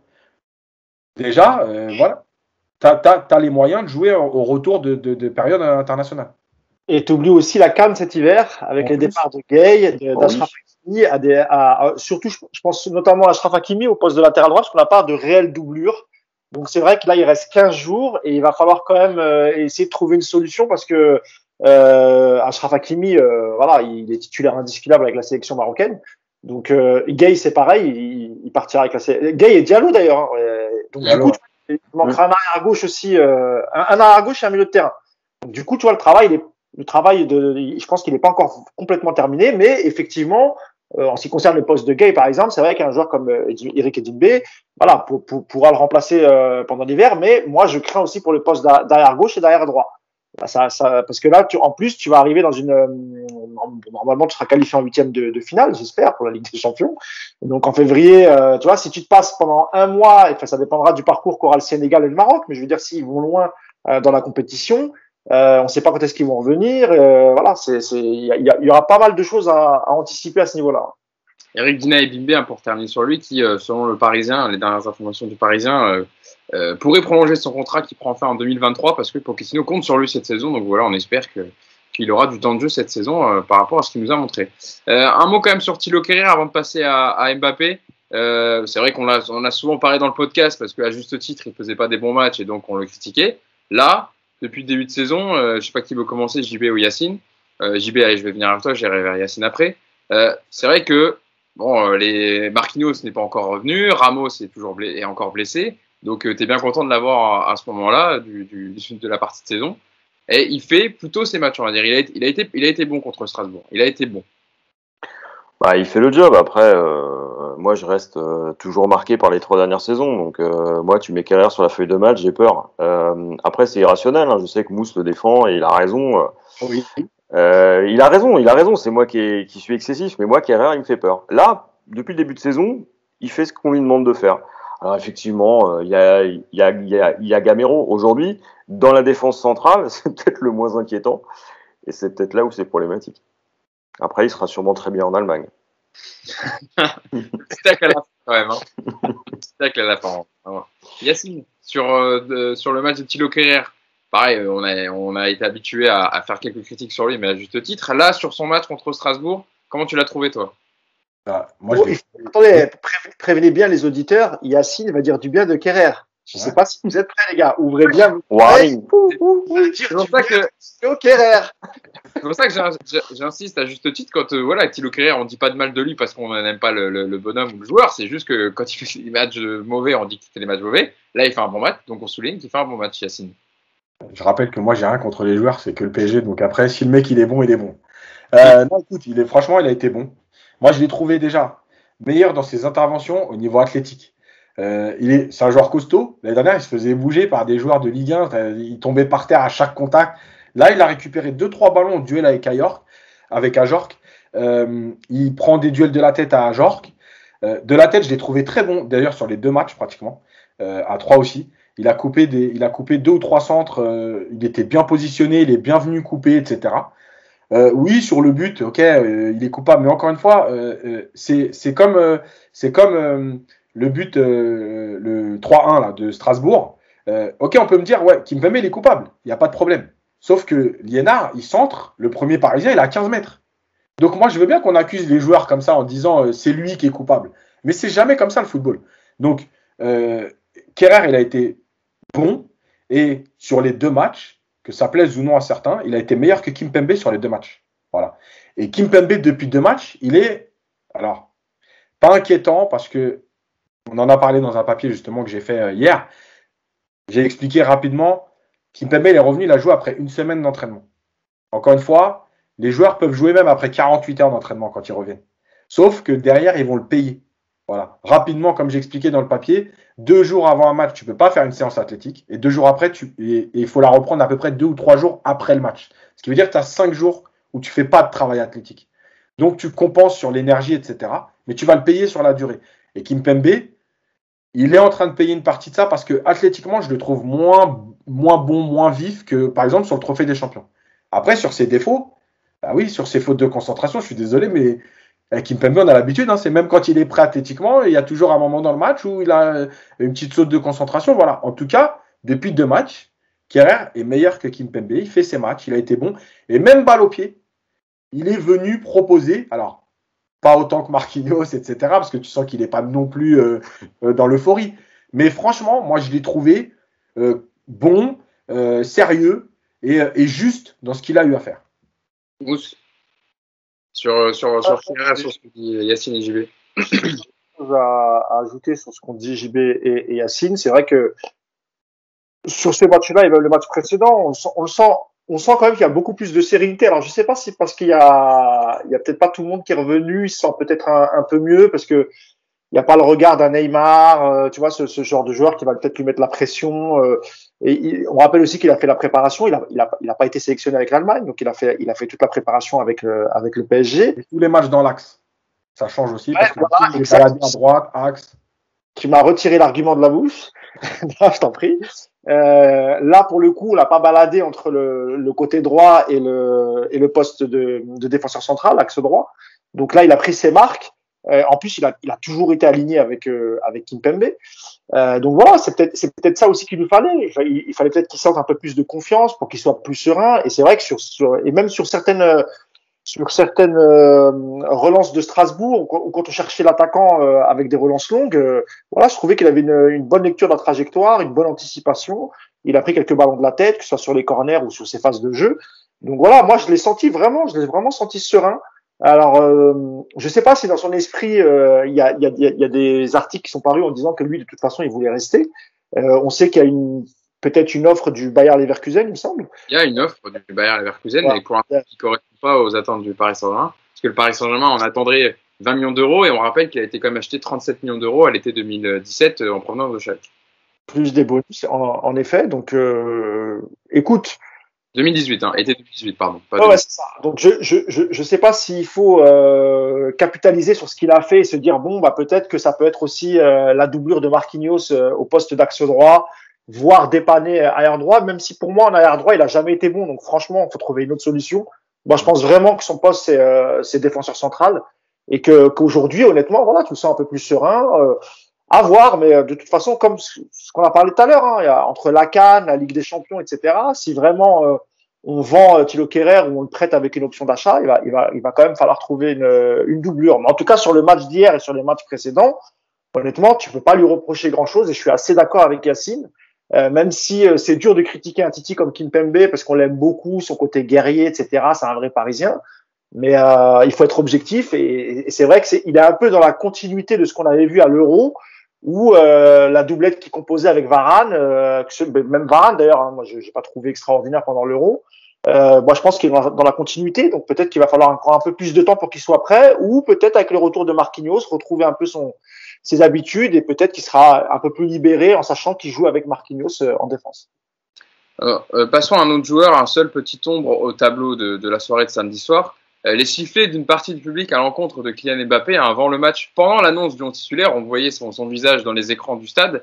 Et Kylian Mbappé qui a répondu à sa manière en livrant une performance XXL quand même impliqué sur 3 des 4 buts parisiens, 2 passes décisives et un but finalement accordé à Ajor contre son camp. Avant de parler de son match, j'en parlerai avec JB aussi, mais avec toi aussi Yacine. Mais Yacine d'abord, toi qui étais au stade, tu les as entendus ces sifflets sur Kylian Mbappé quand on a vu son visage s'afficher sur les écrans? Alors, il a été sifflé 2 fois. La première à 20h quand ils ont annoncé la compo d'équipe. Et la deuxième fois, juste avant l'entrée des joueurs, quand ils ont re-annoncé la compo d'équipe par Michel Montana. Après, il n'a pas du tout été sifflé pendant le match. Oui, c'est ça. À aucun moment. Et je rappelle juste une chose, Neymar, quand il était revenu contre Strasbourg, il avait été sifflé tout le match. Voilà. Donc c'est une énorme différence. En gros, les supporters, on l'ont sifflé avant, mais une fois que le match a démarré, en gros, bon voilà, tu fais ton match et on oublie pour l'instant. Voilà. La dernière chose, par rapport à tout ce qui s'est dit autour de tout ça, ouais, est-ce qu'on peut pas, est-ce qu'on doit pas, il est au PSG, voilà. Moi, je dis une chose. La première chose, c'est que les supporters ont le droit de faire ce qu'ils veulent. À partir du moment que c'est dans le respect, ils n'ont pas menacé sa famille, ils l'ont sifflé. En gros, on n'est pas content de ton attitude. Voilà. S'il avait été clair, je pense qu'il n'y aurait pas eu tout ça.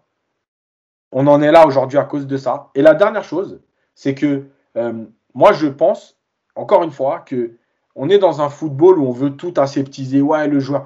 Mais moi, je suis supporter depuis 1982. Donc, des joueurs qui ont été sifflés au parc, j'en ai vu. Et des joueurs importants, j'en ai vu. D'accord? Qu'on fait des carrières et qu'on finit par être sifflés pour plein de raisons, etc. C'est aussi une façon pour les supporters de s'exprimer. Ils peuvent pas tout faire, ils sont pas au camp des loges tous les jours, ils ont pas accès à tous les médias. C'est leur façon de dire leur mécontentement sur l'attitude d'Mbappé. Stop, c'est un droit, c'est pas grave. Voilà. Après, c'est la vie du football aussi. JB, comme le disait Yacine, on a compris que ces sifflets ont été dus aux tergiversations de Mbappé par rapport à son avenir, à son refus pour le moment de prolonger ce contrat avec le PSG. Est-ce que toi, tu es dans quelle posture? Est-ce que tu comprends les sifflets ou pour toi c'est un peu malhonnête de prendre un parti comme ça? Parce qu'il y avait les deux positions. Hein. Moi j'entends ce que dit Yacine à juste titre, hein, mais dans quel mood tu te places? Je pense que les sifflets ils sont aussi liés à sa prestation à l'Euro et au boulard qui traîne depuis à peu près 6 mois. À l'Euro, il n'a pas été transcendant et je parle pas de son penalty, hein. Je parle de la performance, de l'attitude générale. On l'a vu aussi sur la pelouse du parc et en dehors. Il se comportait parfois un peu comme une diva et oubliait que c'est par le terrain qu'on existe et pas par son attitude. Son côté aussi très individualiste au parc, en dehors des touristes et autres. On a quand même un public d'habitués, de passionnés, et de gens qui ont un œil sur le foot. Et c'est vrai que le côté très diva d'Mbappé, presque starlet, ça commence à agacer. Et très honnêtement, aujourd'hui, si tu poses la question aux supporters, est-ce que vous êtes contre ou est-ce que vous êtes pour le départ d'Mbappé, ou en tout cas, est-ce que ça vous posera un vrai problème? Il y a 1 an et demi, tout le monde aurait dit non, il faut le garder. Là, c'est particulier. Et c'est là où je pense que la communication du club joue aussi. La communication de Nasser et la manière dont le club a réussi à finalement redonner la responsabilité de la prolongation de contrat à Mbappé, c'est aussi pour ça qu'il y a des sifflets. Le club s'est mis dans une position en disant voilà, tu nous as demandé des choses, on s'est aligné. Tu nous as parlé de compétitivité d'équipe et de gagner des titres. Aujourd'hui, tu as la meilleure équipe d'Europe sur le papier. Maintenant, mon grand, t'assumes. Tu peux pas simplement être dans une position qui est celle d'être dans une tour d'ivoire. Et je pense qu'aujourd'hui, Mbappé, il doit faire face à une mue qu'on attendait en tant que joueur et qu'on n'a pas encore vu tout le temps, en tout cas pas sur une saison entière, et encore moins à l'Euro. C'est-à-dire la mue d'un joueur qui est un joueur de FIFA pour devenir un joueur de collectif, d'équipe, qui soit capable de penser et d'être un leader à la hauteur de son talent, parce que son talent est incroyable. C'est la fin de la phrase, ok, pardon. Je croyais que t'allais continuer sur une autre phrase, JB. C'est la fin de la phrase, c'est le point. Si tu veux, je peux continuer, hein. Moi, tu sais, je peux te faire 2 heures. Hein. En fait, il n'a pas pris le ton de fin de phrase. Moi, j'attends, hein. Je me dis, bon, je laisse. Parce que ce joueur est incroyable. Cinéma. Acting. Mousse, toi, ta position par rapport au sifflet contre Mbappé en annonce de match, mais c'est vrai que, comme Yacine le rappelait, que ce soit pendant le match et même après, on a vu les joueurs venir célébrer et applaudir les supporters à la fin. Il n'y a pas eu de sifflet majeur et c'était pas du tout la même situation que Neymar contre Strasbourg quand il était revenu au parc, etc. Il s'était fait siffler pendant tout le match avant qu'il mette ce but stratosphérique sur retourné et ce ciseau acrobatique. Mousse, d'ailleurs, t'étais au parc, hein, je me souviens. J'étais au parc sur un centre de dialogue. Un centre de dialogue. Moi, écoute, je vais peut-être avoir un son de cloche un peu différent parce que juste pour rebondir sur ce qu'a dit Yacine avec le parallèle avec Neymar, la seule différence, c'est que Neymar, lui, s'était exprimé et avait exprimé son envie de retourner à Barcelone. Et c'est pour ça que moi, hier, j'ai pas compris les sifflets. Parce que, alors, parce qu'en fait, tu le siffles sur les dires de certains articles dont beaucoup viennent d'Espagne. Tu vois ce que je veux dire? C'est-à-dire que pour moi, il y a une petite faute du public parce que, en vérité, il n'a pas dit clairement. Alors, c'est vrai qu'il n'est pas clair, hein, ça, moi, je l'avais déjà dit dans d'autres podcasts, hein. Mais en tout cas, aujourd'hui, il a pas dit je souhaite quitter le PSG malgré toutes les arrivées de Messi, Ramos, etc. Donc, en vérité, tu siffles une impression parce que lui, il s'est pas encore exprimé là-dessus. Il n'a pas dit qu'il n'allait pas prolonger. Ça, c'est que des rumeurs qui viennent de journalistes et encore une fois, pas trop en France en plus pour une fois, mais plus du côté de l'Espagne. Et on sait que la presse parfois peut faire preuve aussi de propagande. Et c'est un peu ce qui est en train de se passer actuellement. Donc moi, t'es d'accord, Pousse, des fois quand même, juste te coupe et je te relaisse la parole, que de ne rien dire, c'est dire. C'est-à-dire que par ce silence, on comprend qu'Mbappé, s'il se positionne pas, il a mis aussi beaucoup de temps à souhaiter la bienvenue à Messi, etc. C'est parce qu'il réfléchit et qu'il se pose la question du départ.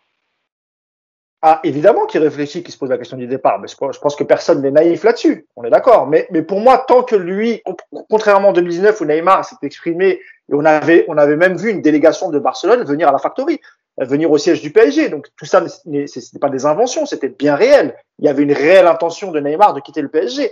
Aujourd'hui, on comprend aussi on comprend que pour l'instant Mbappé ne veut pas prolonger, ça d'accord, mais ça ne veut pas dire qu'il ne va pas le faire.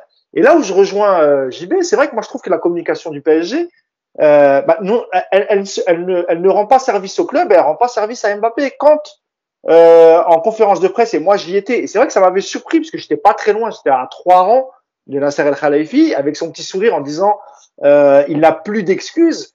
Moi je trouve malgré tout que la communication est un peu maladroite. Alors c'est vrai que Mbappé aussi a une communication maladroite. Hein. Je vais pas. Pour moi les deux ont parce que lui aussi a dit.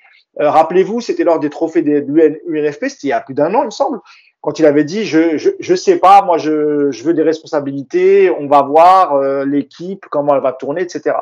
Mais est-ce que dans l'esprit d'Mbappé, additionner les stars, est-ce que ça se trouve dans sa tête, selon lui, c'est pas ça faire une équipe?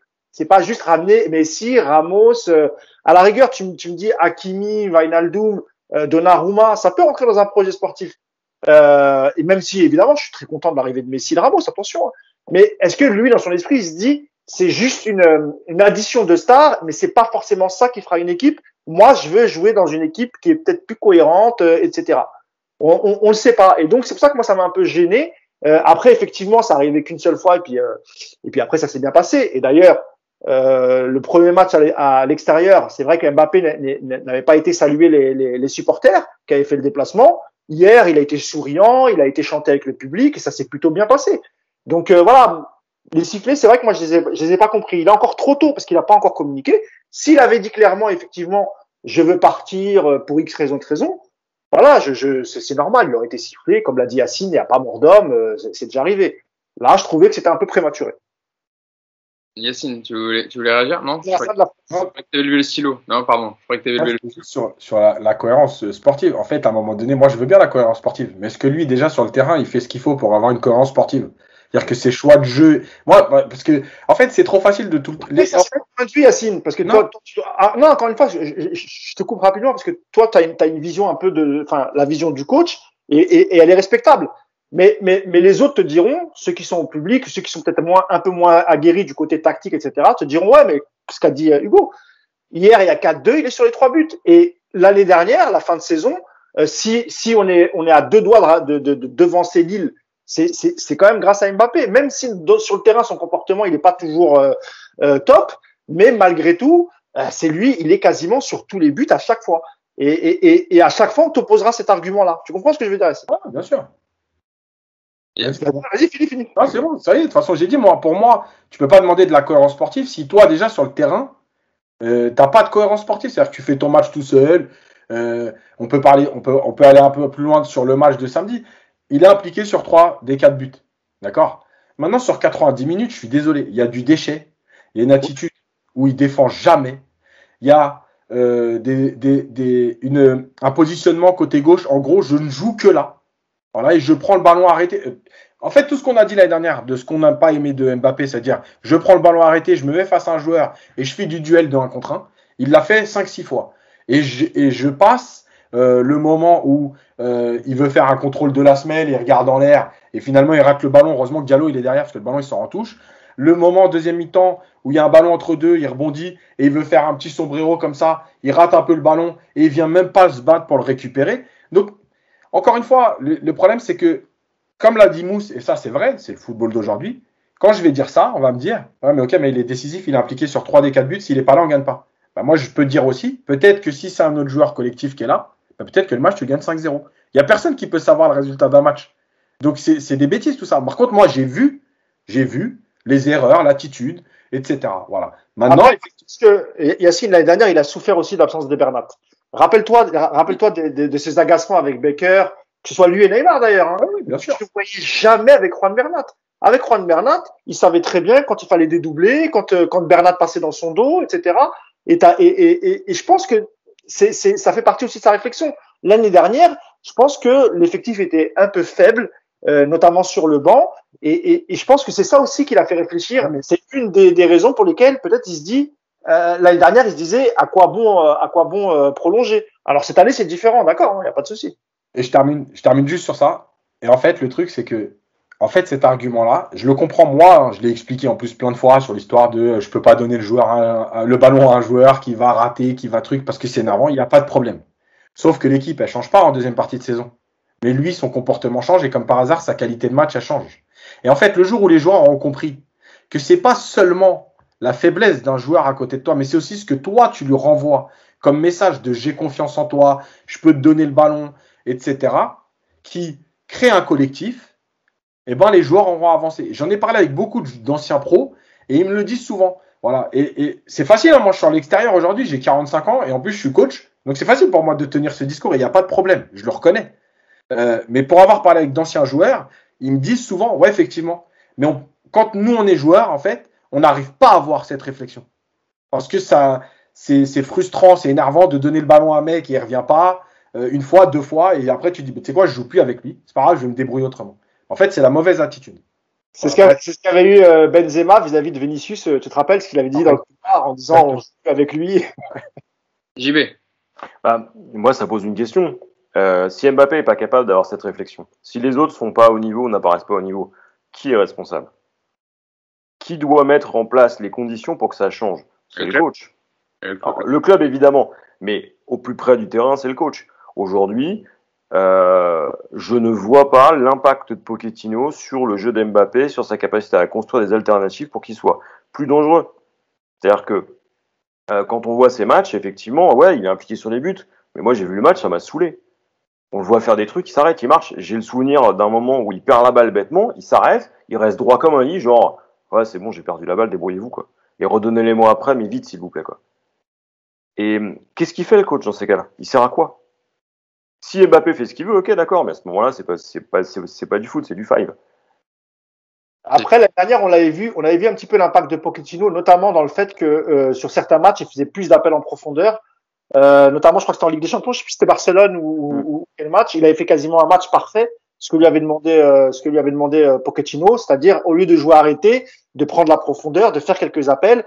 Et c'est vrai qu'on l'a pas trop vu effectivement, par exemple samedi contre Strasbourg. Parce que aussi ce match-là, tu pouvais te permettre de partir de plus bas. C'est vrai aussi. Tu démarres de plus bas contre Strasbourg avec les 8 défensifs qu'ils avaient mis. Tu peux pas une attaque. Et tu risques de perdre un genou.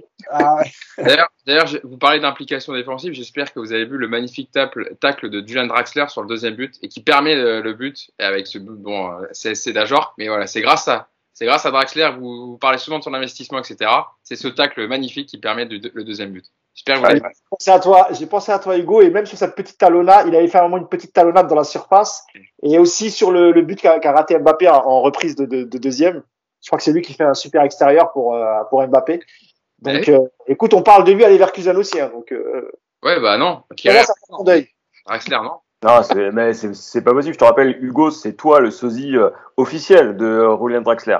Tu ne peux pas. S'il part du PSG, ça va être compliqué. Bah, s'il part du PSG, moi je quitte le podcast. Hein. Bon, sortant un peu du match, je pense qu'on a tout dit sur la victoire donc, du Paris Saint-Germain contre Strasbourg, 4-2.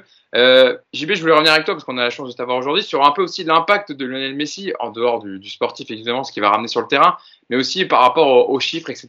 et ce qu'il va ramener sur l'image du club du Paris Saint-Germain. Tu as eu l'occasion de t'exprimer dans plusieurs médias sur ce sujet, mais je vais te donner un bout d'interview de Nasser Al-Khelaifi qu'il a accordé à l'équipe la semaine dernière et qui répondait à la question.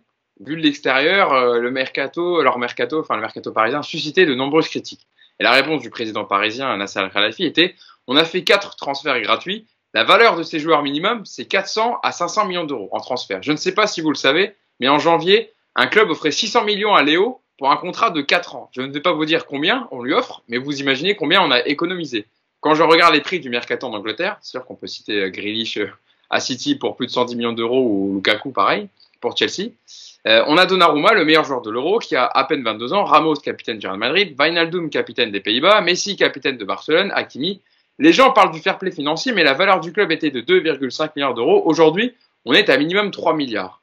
Est-ce que Nasser Al-Khelaifi donne en tout cas la bonne réponse par rapport aux doutes qui subsistent par rapport au fair play financier JB sur ce mercato?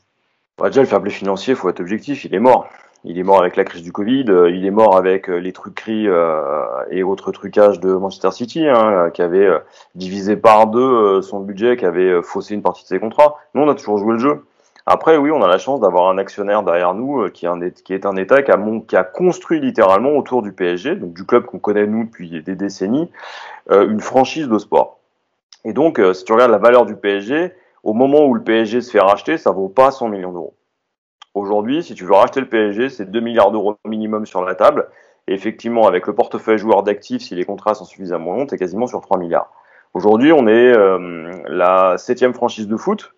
Ça, c'était avant le transfert de Messi. Aujourd'hui, tu es passé top 3. C'est-à-dire que la valeur de ton effectif, la valeur du club, l'image du club font que aujourd'hui, pour des sponsors, tu es l'équivalent des clubs avec des palmarès et des histoires de plus d'un siècle. Si tu regardes maintenant par rapport aux autres sports, donc je pense à la NBA, au foot américain, moi j'ai été interviewé par la radio-télé canadienne. J'ai suivi ce que faisait ESPN. Pendant 3 jours, on a bouffé du Messi à Paris. Quand Neymar est arrivé, c'était impressionnant, mais c'était les chaînes sportives. Là, c'est les chaînes généralistes qui ont parlé de ça. C'est des médias généralistes. J'ai eu la chance de pouvoir me balader en Europe là pendant les vacances et d'avoir des potes en Allemagne, en Écosse, etc. Souvent, c'est des gens qui n'aiment pas le foot. Et ils m'ont dit, Messi à Paris, ça change tout. C'est-à-dire que le club est entré là dans une nouvelle dimension. Neymar, c'était déjà un premier step. Tu avais Mbappé avec, mais au moment où Mbappé signe, c'est pas la folie Mbappé. Là, tu es dans un autre univers. Tu es sur une marque qui transcende le club. On l'a vu, le nombre de followers. On a pris 1 million de followers en 2 jours. Et justement, je te coupe, je te donne la parole. À une autre question, il disait les effets bénéfiques sont-ils déjà ressentir? En question, le journaliste de l'équipe et Nasser Al-Khelaifi parlait, il dit prenez les réseaux sociaux. J'ai une réunion avec les responsables du digital la semaine dernière. On avait 35 millions de suiveurs sur Instagram avant l'arrivée de Lionel Messi. Hier, donc c'était mardi la semaine dernière, on était à presque 42 et là aujourd'hui, je regardais, on est Paris Saint-Germain à 47,5 millions d'abonnés sur Instagram. Et il dit ça aussi, ça a des déclinaisons économiques pour nous. Honnêtement, le club grandit beaucoup. Depuis 10 ans, on a grandi et là, on est encore plus haut. Moi, je te donne la parole, JB. C'est-à-dire que là, il faut imaginer que si Messi coûte 40 millions d'euros par saison, objectivement, avec la renégociation des contrats qui va avoir lieu, c'est réglé. C'est-à-dire que c'est déjà pris en compte et géré. C'est ça qu'on a du mal à voir, c'est qu'aujourd'hui, le PSG va probablement se rapprocher de ce qu'a réussi à faire Barcelone il y a 2 ans, c'est-à-dire de s'approcher du milliard d'euros de chiffre d'affaires. Messi, c'est un accélérateur incroyable sur les réseaux sociaux. Vous imaginez par exemple une marque comme Accor Hotel, notre principal sponsor maillot. Vous lui aviez garanti une visibilité de plus de 30 millions de personnes sur les réseaux sociaux, soit. Vous augmentez de 10 millions de personnes. Derrière, moi je suis le responsable du club, je suis Jean-Claude Blanc. Je reconvoque mes partenaires et je leur dis les gars, vous avez vu ce qu'on a fait pour vous? On est d'accord que le contrat, on va le renégocier à la hausse, parce que derrière, parmi les 32 partenaires qui font le club, il y en a 5 ou 6 qui sont beaucoup plus importants que vous et qui veulent collaborer avec nous. Maintenant, vous mettez combien derrière? Voilà, j'ai une question pour toi, JB, parce que pareil, dans la conférence de presse, on avait posé la question à Nasser sur le fair play financier et sur le ton de l'humour, il avait dit que, en gros, il avait dit si vous saviez le nombre de marques, de grosses marques qui m'ont contacté depuis 2 jours en sentant l'arrivée, pardon, de la Messi, et même en blaguant, il a dit j'espère que Messi va pas me demander une augmentation. Est-ce que selon toi, toutes ces marques, le PSG va pas pouvoir dealer avec toutes les marques évidemment, mais est-ce que selon toi, ça peut déjà au moins rembourser sur les 2-3 ans à venir, au moins en termes de le salaire de Messi, et si tu ajoutes à ça la vente de maillots, même si ça c'est un peu particulier parce que le pourcentage est peut-être un peu moins élevé de ce que prend le PSG, mais est-ce que selon toi le PSG est tranquille et va pouvoir peut-être même faire un bénéfice sur les 3 ans annoncés de Lionel Messi si tu négocies avec des nouvelles marques, des nouveaux partenaires commerciaux? Bah, moi, je pense que le salaire de Messi sur l'année, il est d'ores et déjà assuré. La vente d'un maillot, c'est entre 8 et 12% du prix final. Donc, en gros, c'est pas avec ça que que tu fais de l'argent. Hein. Alors, le prix du maillot là qui était vendu à l'ouverture de la boutique, enfin, je vous ai lisé l'ouverture, on va dire, du 9h du matin quand le maillot de Messi était dispo à la boutique, c'était 140 € le maillot.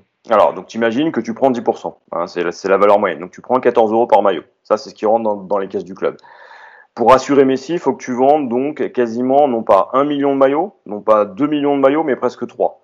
Aujourd'hui, la moyenne des grands clubs internationaux, c'est 1 million, et quand le PSG a fait 1 million de maillots, il était déjà très content. Donc c'est pas avec ça que tu vas rembourser.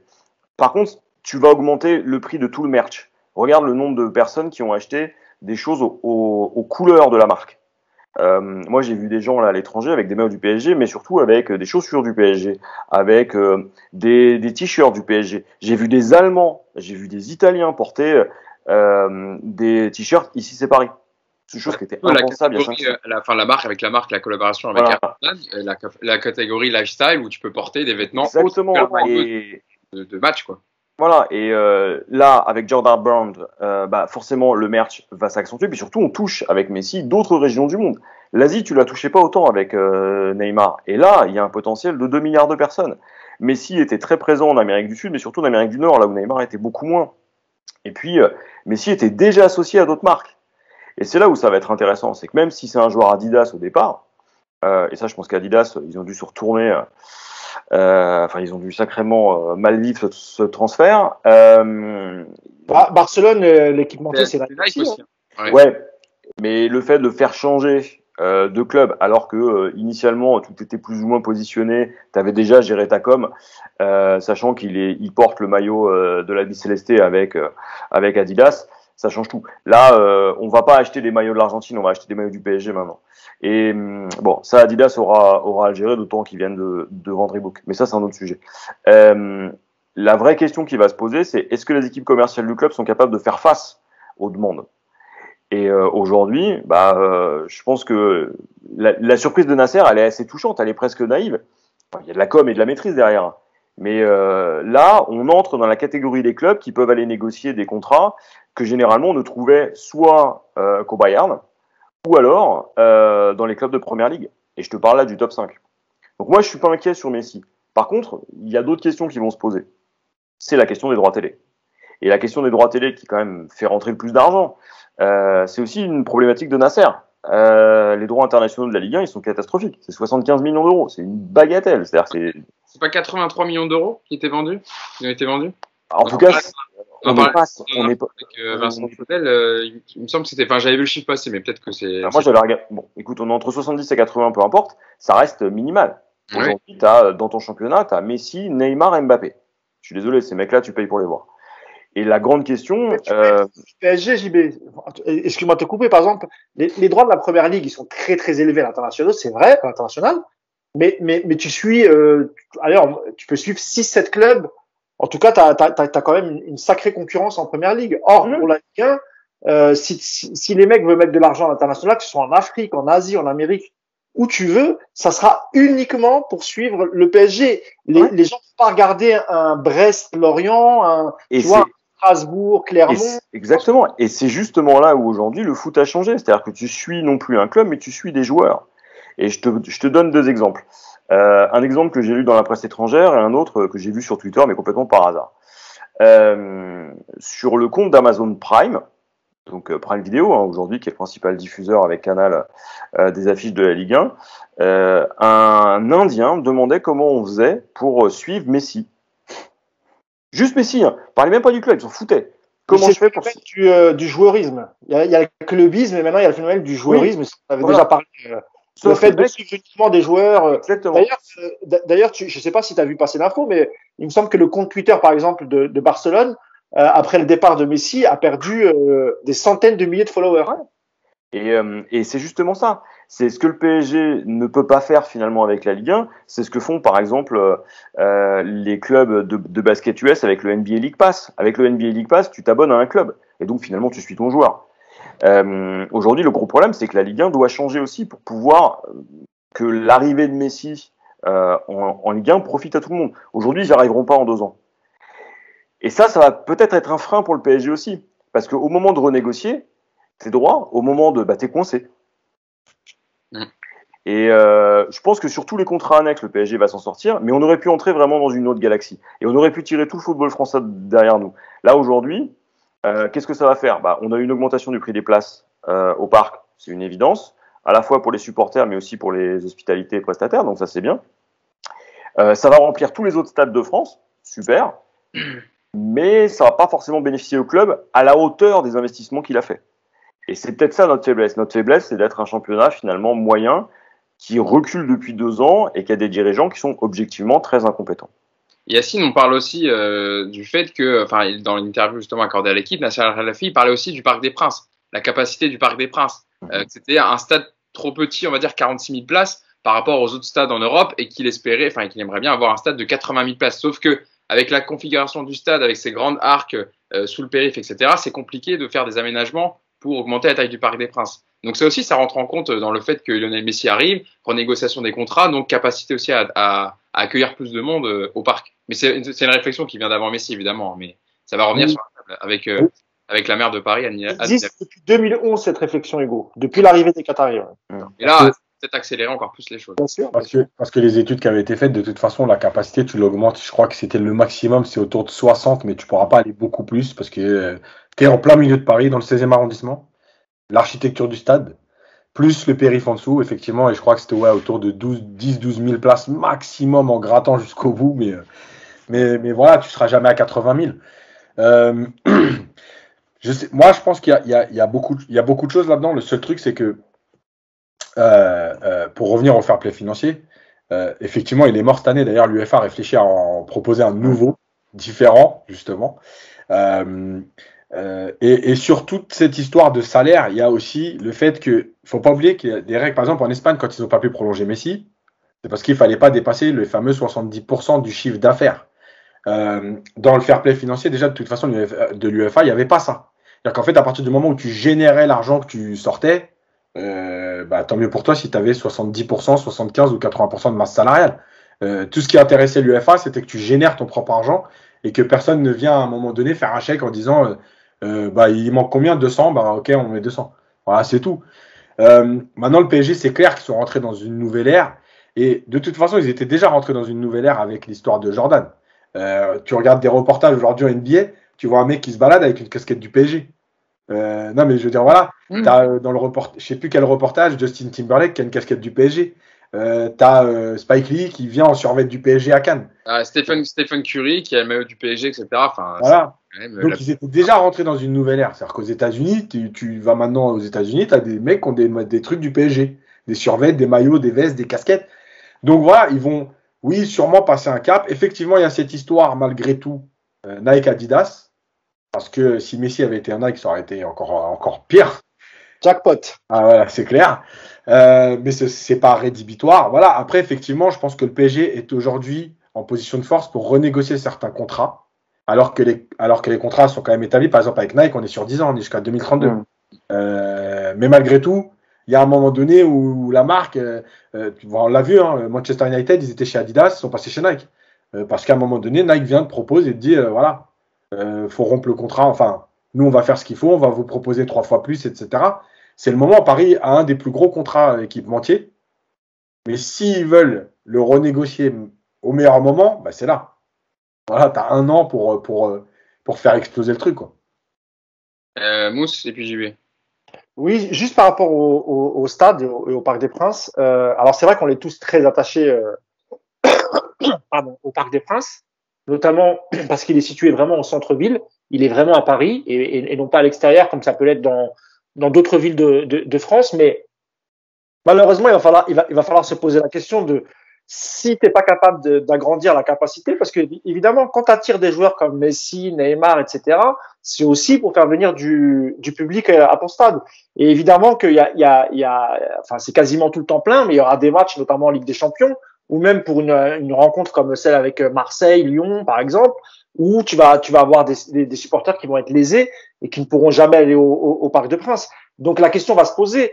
On sait très bien qu'il y a des clubs qui sont plus anciens et plus mythiques que le Paris Saint-Germain en Europe, qui ont franchi le pas et qui ont quitté leur stade pour d'autres. C'est déjà arrivé. Je pense qu'il y a un moment, il va falloir l'accepter en fait. Si tu veux que le club grandisse, et si t'as pas, alors l'idéal évidemment, ce serait de l'agrandir là où il est actuellement, mais on sait tous, de par son positionnement, que ça va être quasiment impossible. Et je suis pas sûr que Nasser El Khelaifi et les Qataris vont se contenter de l'augmenter de 10 000 places pour arriver à peu près à 60 000. Les grands clubs, eux, ils jouent 70, 75, 80.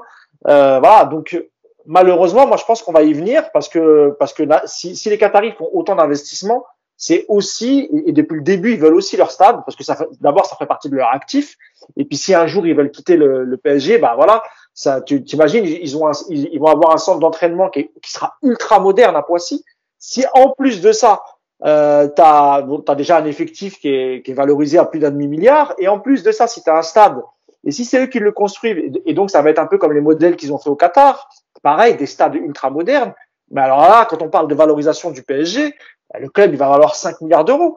Donc, moi, je pense qu'il y a un moment, même si on est nostalgique, etc., il va falloir qu'on se fasse une raison et que d'autres clubs l'ont fait. Et c'est pas pour autant que que ça va dénaturer l'esprit du club ou fausser, si tu veux, la vision qu'en auront les supporters. Moi, encore une fois, je préfère que ce soit au Parc des Princes. Mais si, par exemple, demain, je sais pas, il y a la possibilité, par exemple, de racheter le Stade de France et de le refaire pour le PSG en plus moderne avec une pelouse extraordinaire et que tu peux accueillir 80 000 personnes, évidemment qu'on sera tous dégoûtés un peu au début, on sera nostalgique, mais petit à petit, je pense que les gens vont s'y faire, comme à Turin, comme dans d'autres grandes villes. Je me rappelle d'Highbury à Londres, le stade d'Arsenal, par exemple, qui était mythique. Bon, ben voilà, il a fallu l'agrandir, ils sont partis ailleurs, et ben aujourd'hui, là, tu vois, c'est du passé. Et je pense qu'on y arrivera aussi au PSG, malheureusement. JB.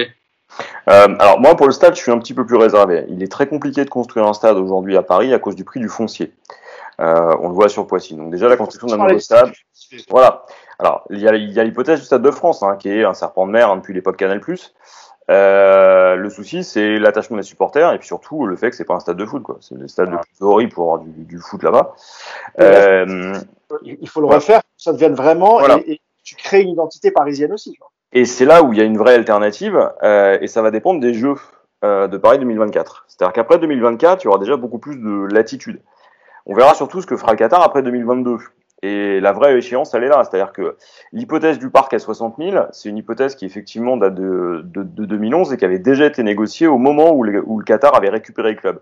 Ils avaient mis 70 millions d'euros pour refaire le stade. Et là, à ce moment-là, ils voulaient creuser. La mairie de Paris s'y était opposée à cause des Jeux.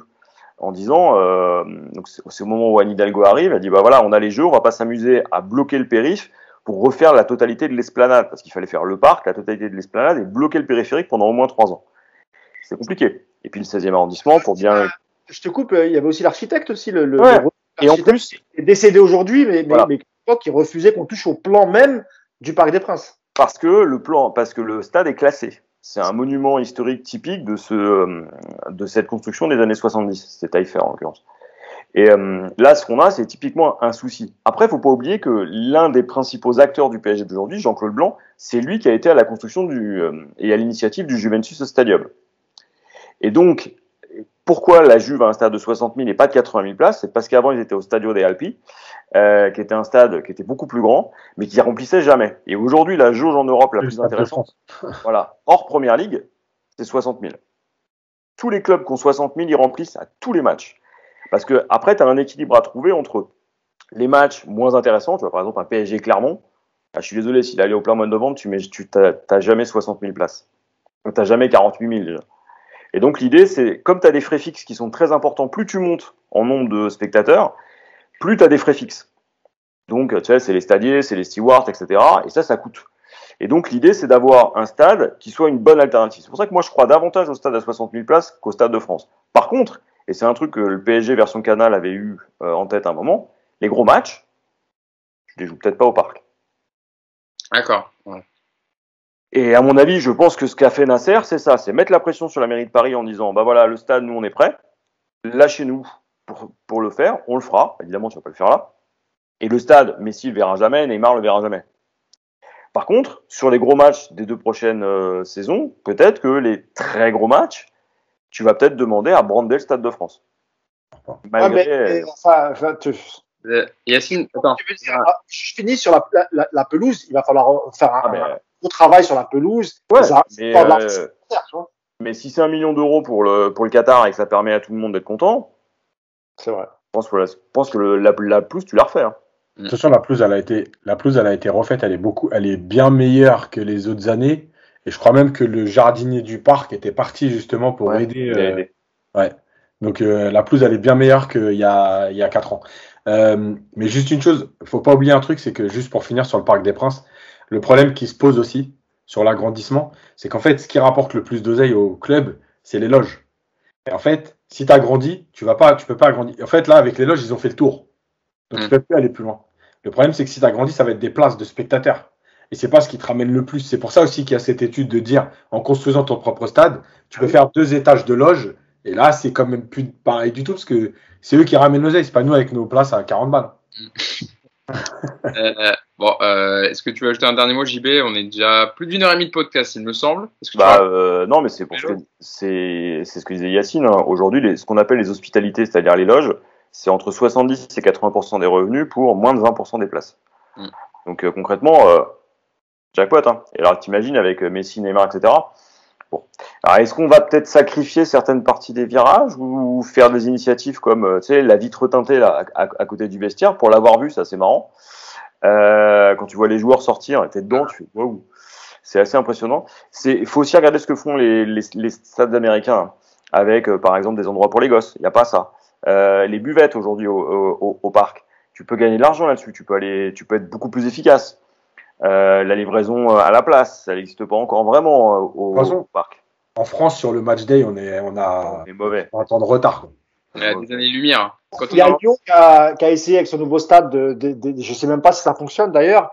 Lyon, c'est peut-être un peu particulier, mais c'est vrai qu'on est archi. Enfin, comparé à ce qui se fait en première ligue, en Angleterre, c'est. L'Allemagne aussi d'ailleurs. Ouais. Ça n'a absolument rien à voir. Alors, c'est clair. On a même pas la Cam Kiss encore chez nous alors. Mais ça c'est pour toi ça. Non. Je suis rangé moi. Terminons le podcast rapidement parce qu'on est déjà à plus d'une heure et demie de podcast évidemment sur un sujet passionnant. On a eu beaucoup d'informations. JB, merci à toi sur cet élément. Sur Layvin Kurzawa, Mousse, on parle d'un possible départ du côté de Lyon. Il se serait mis d'accord déjà avec l'Olympique Lyonnais. Il ne reste plus qu'un accord soit trouvé entre les 2 clubs. Layvin Kurzawa, par rapport à son salaire, peut-être que ça pourrait être le. Attends, j'y vais, je vais l'emmener là. Ah, vas-y. J'ai une course Uber. Tu sais où il habite? Tu veux son adresse? Tu l'emmènes en voiture à Lyon. Bah, ça va, t'as même pas besoin de l'amener à l'aéroport. Tu l'emmènes directement. Bon, t'as un peu quelques heures de voiture. Mais Mousse, sur ce transfert, c'est vrai que Galatasaray, on a compris, c'est enterré. Il veut pas aller dans le championnat turc. Là, avec Lyon, il aurait quand même une exposition médiatique, que ce soit pour lui, pour l'équipe de France, etc. Et l'Olympique Lyonnais, qui est un club qui joue le titre. Et puis, évidemment, l'Europe. Ça serait une bonne solution pour Layvin Kurzawa. Alors moi, sur les dernières infos que j'avais sur Kurzawa, c'est qu'il ne comptait pas quitter le club cet été. Il avait l'air quasiment sûr. Alors je sais pas depuis quand date cette offre, et je veux bien croire qu'elle existe, que je crois que c'est vraiment un besoin de l'Olympique Lyonnais de recruter un latéral gauche. Sur les dernières infos que j'ai lues dessus sur CRMC qui a sorti un papier, il disait qu'il avait plutôt la garantie de jouer titulaire. C'est peut-être ça aussi qui a fait pencher la balance. C'est pas une mauvaise idée, Lyon. Moi, je pense que Kurzawa, pour son bien, il faudrait qu'il aille vraiment à l'étranger pour pouvoir s'épanouir, parce que il est très critiqué, le pauvre, déjà par les supporters parisiens. Si ça se passe mal, imaginons à Lyon au début, ben ça sera pareil avec les supporters lyonnais, plus les moqueries des supporters parisiens. Je pense que ça peut être compliqué pour lui. Maintenant, c'est peut-être que je me trompe et qu'il va pouvoir se relancer à Lyon, je ne sais pas, mais c'est pas une mauvaise idée. La seule chose, ou peut-être si moi j'ai des doutes, c'est le fait que Lyon ne joue pas la Ligue des Champions, qu'ils ont la Ligue Europa cette année. Est-ce que quand tu as joué tous les ans la Ligue des Champions et il a eu quand même son nombre de matchs, Kurzawa, est-ce que tu es prêt à redescendre d'un cran pour aller jouer la Ligue Europa? Je sais pas s'il va l'accepter ça, mais pourquoi pas? C'est pas une mauvaise idée en tout cas. C'est un club qui a une certaine exposition, donc ça peut être bien aussi. Yacine, plus d'infos là-dessus. Niveau de l'exposition, tu perds quand même pas beaucoup. Enfin, l'Olympique Lyonnais, bon, évidemment, c'est le PSG, mais par rapport au nombre de matchs que tu jouerais, là, Lyon en plus va vendre Maxwell Cornet normalement en première ligue. Ils ont vendu Melvin Bard à Nice, etc. Donc, ils ont acheté un Brésilien, Enrique, là, qui a 27 ans. Je sais pas ce que ça vaut. Mais il y a de la place, en tout cas, pour Kurzawa. Au moins, il aurait un poste de titulaire garanti. Bah moi, je pense que si Kurzawa, qui était plutôt parti pour rester quoi qu'il arrive au PSG, je pense que s'il l'accepte, c'est justement le côté je reste en France. Voilà.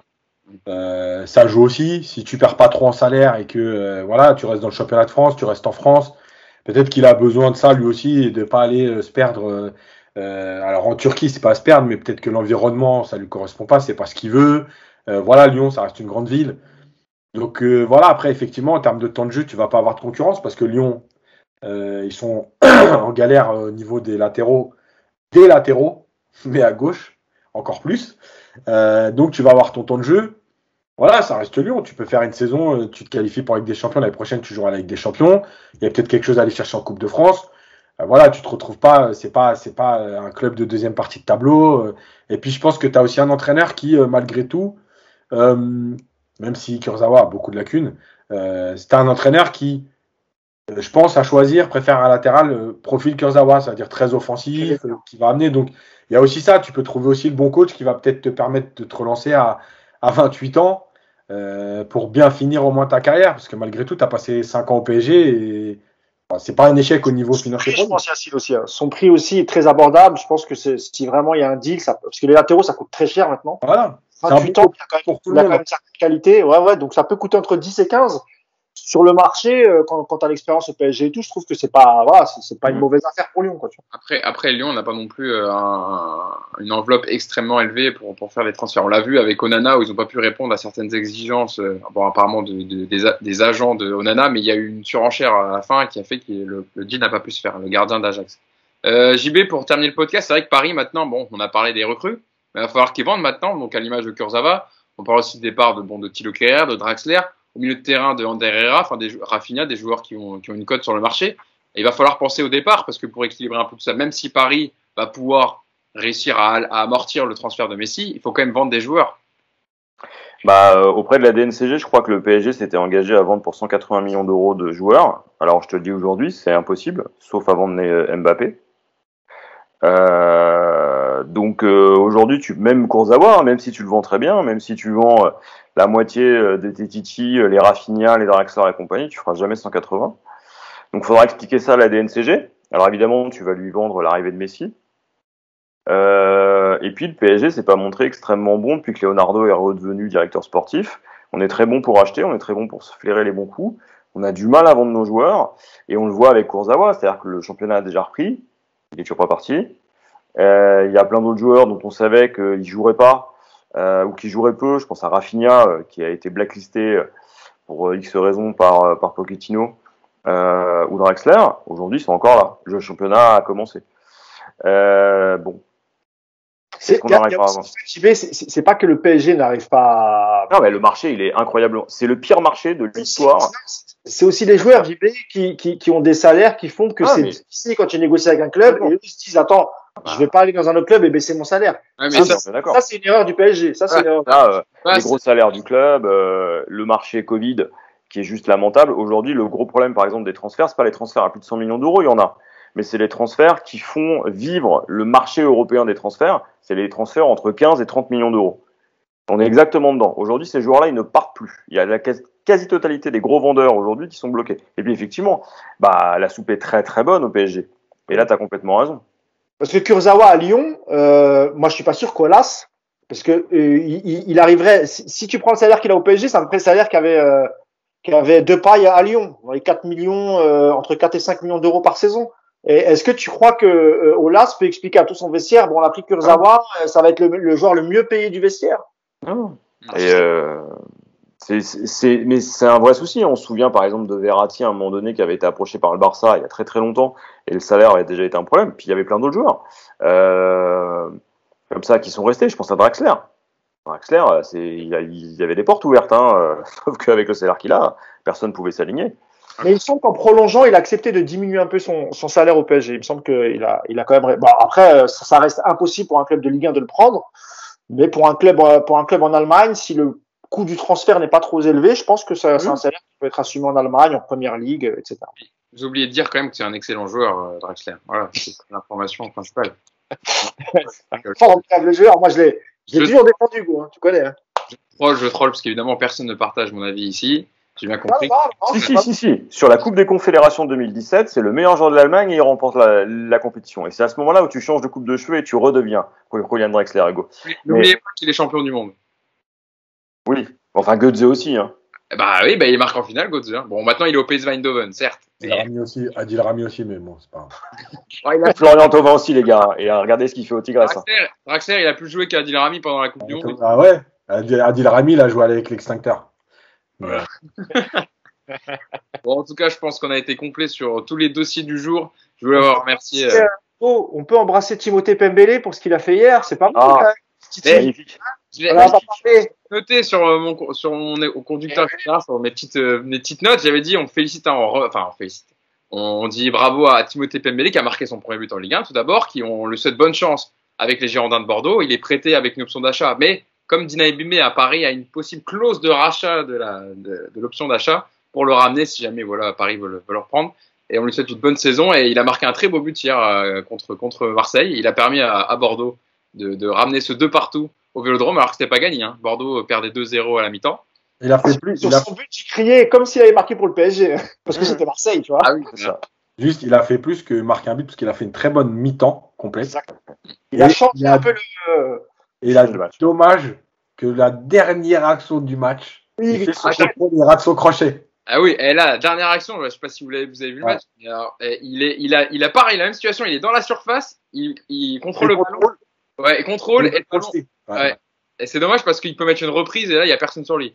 Et vu le temps que met Mandanda à se coucher, t'as le temps de la mettre. Mandanda, 63 ans. Avec Bordeaux, Yass, on va encore s'en mordre les doigts. On va se dire, bon, bah voilà, on avait une doublure à droite et c'est Bordeaux qui va en profiter. Je lui souhaite, franchement, je lui souhaite, c'est un bon gamin. Donc, après, il va jouer, tu peux le récupérer après. Hein. Bah, regarde, on parlait d'Achraf Hakimi, son départ à la CAN, etc. Et je trouve c'est un peu dommage. Alors après, ça se trouve, c'est le premier match, ça se trouve, ce sera pas le cas, mais sur ce qu'il a montré hier, en tout cas, c'était plutôt bien.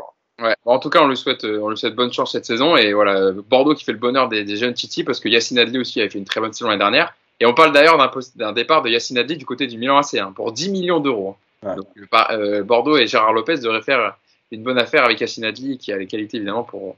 On avait le jeune latéral aussi, ça Bali, rappelez-vous. Ouais. Ça Bali, effectivement. En gros, sur nous, Bordeaux, ils n'existent pas, quoi. Ouais. Un peu ça, ouais. Il y a la connexion avec Boavista quand même, parce qu'évidemment, c'est un club ami. Gérard Lopez, donc il va avoir des transferts avec le championnat portugais entre Bordeaux et Boavista et certains clubs de là-bas. Merci à vous d'avoir été avec moi, Mousse, Sine et JB pour ce podcast d'excellente qualité. Bon, on a fait un peu plus que d'habitude, mais bon, voilà, les sujets du jour méritaient d'être abordés et expliqués et bien éclairés, notamment sur le dossier Messi où JB nous a apporté toutes ces lumières. Merci à toi, JB. Tu reviens quand tu veux, évidemment, dans le podcast. Tu es toujours le bienvenu. Tu es toujours le bienvenu. Ouais, c'était la fin de ma phrase. On l'a pas compris, mais... Non, mais je laissais la parole à JB pour. Moi, j'ai juste envie de dire Lionel Messi. Voilà. Lionel Messi. C'est plus, voilà, version Parc des Princes, version Cup, le chant. Bon, merci à vous de nous avoir suivis et écoutés. Et puis, on se donne rendez-vous pour le prochain rendez-vous, un prochain podcast sur toute l'actualité du Paris Saint-Germain. Merci à vous et bonne journée. Ciao. Ciao.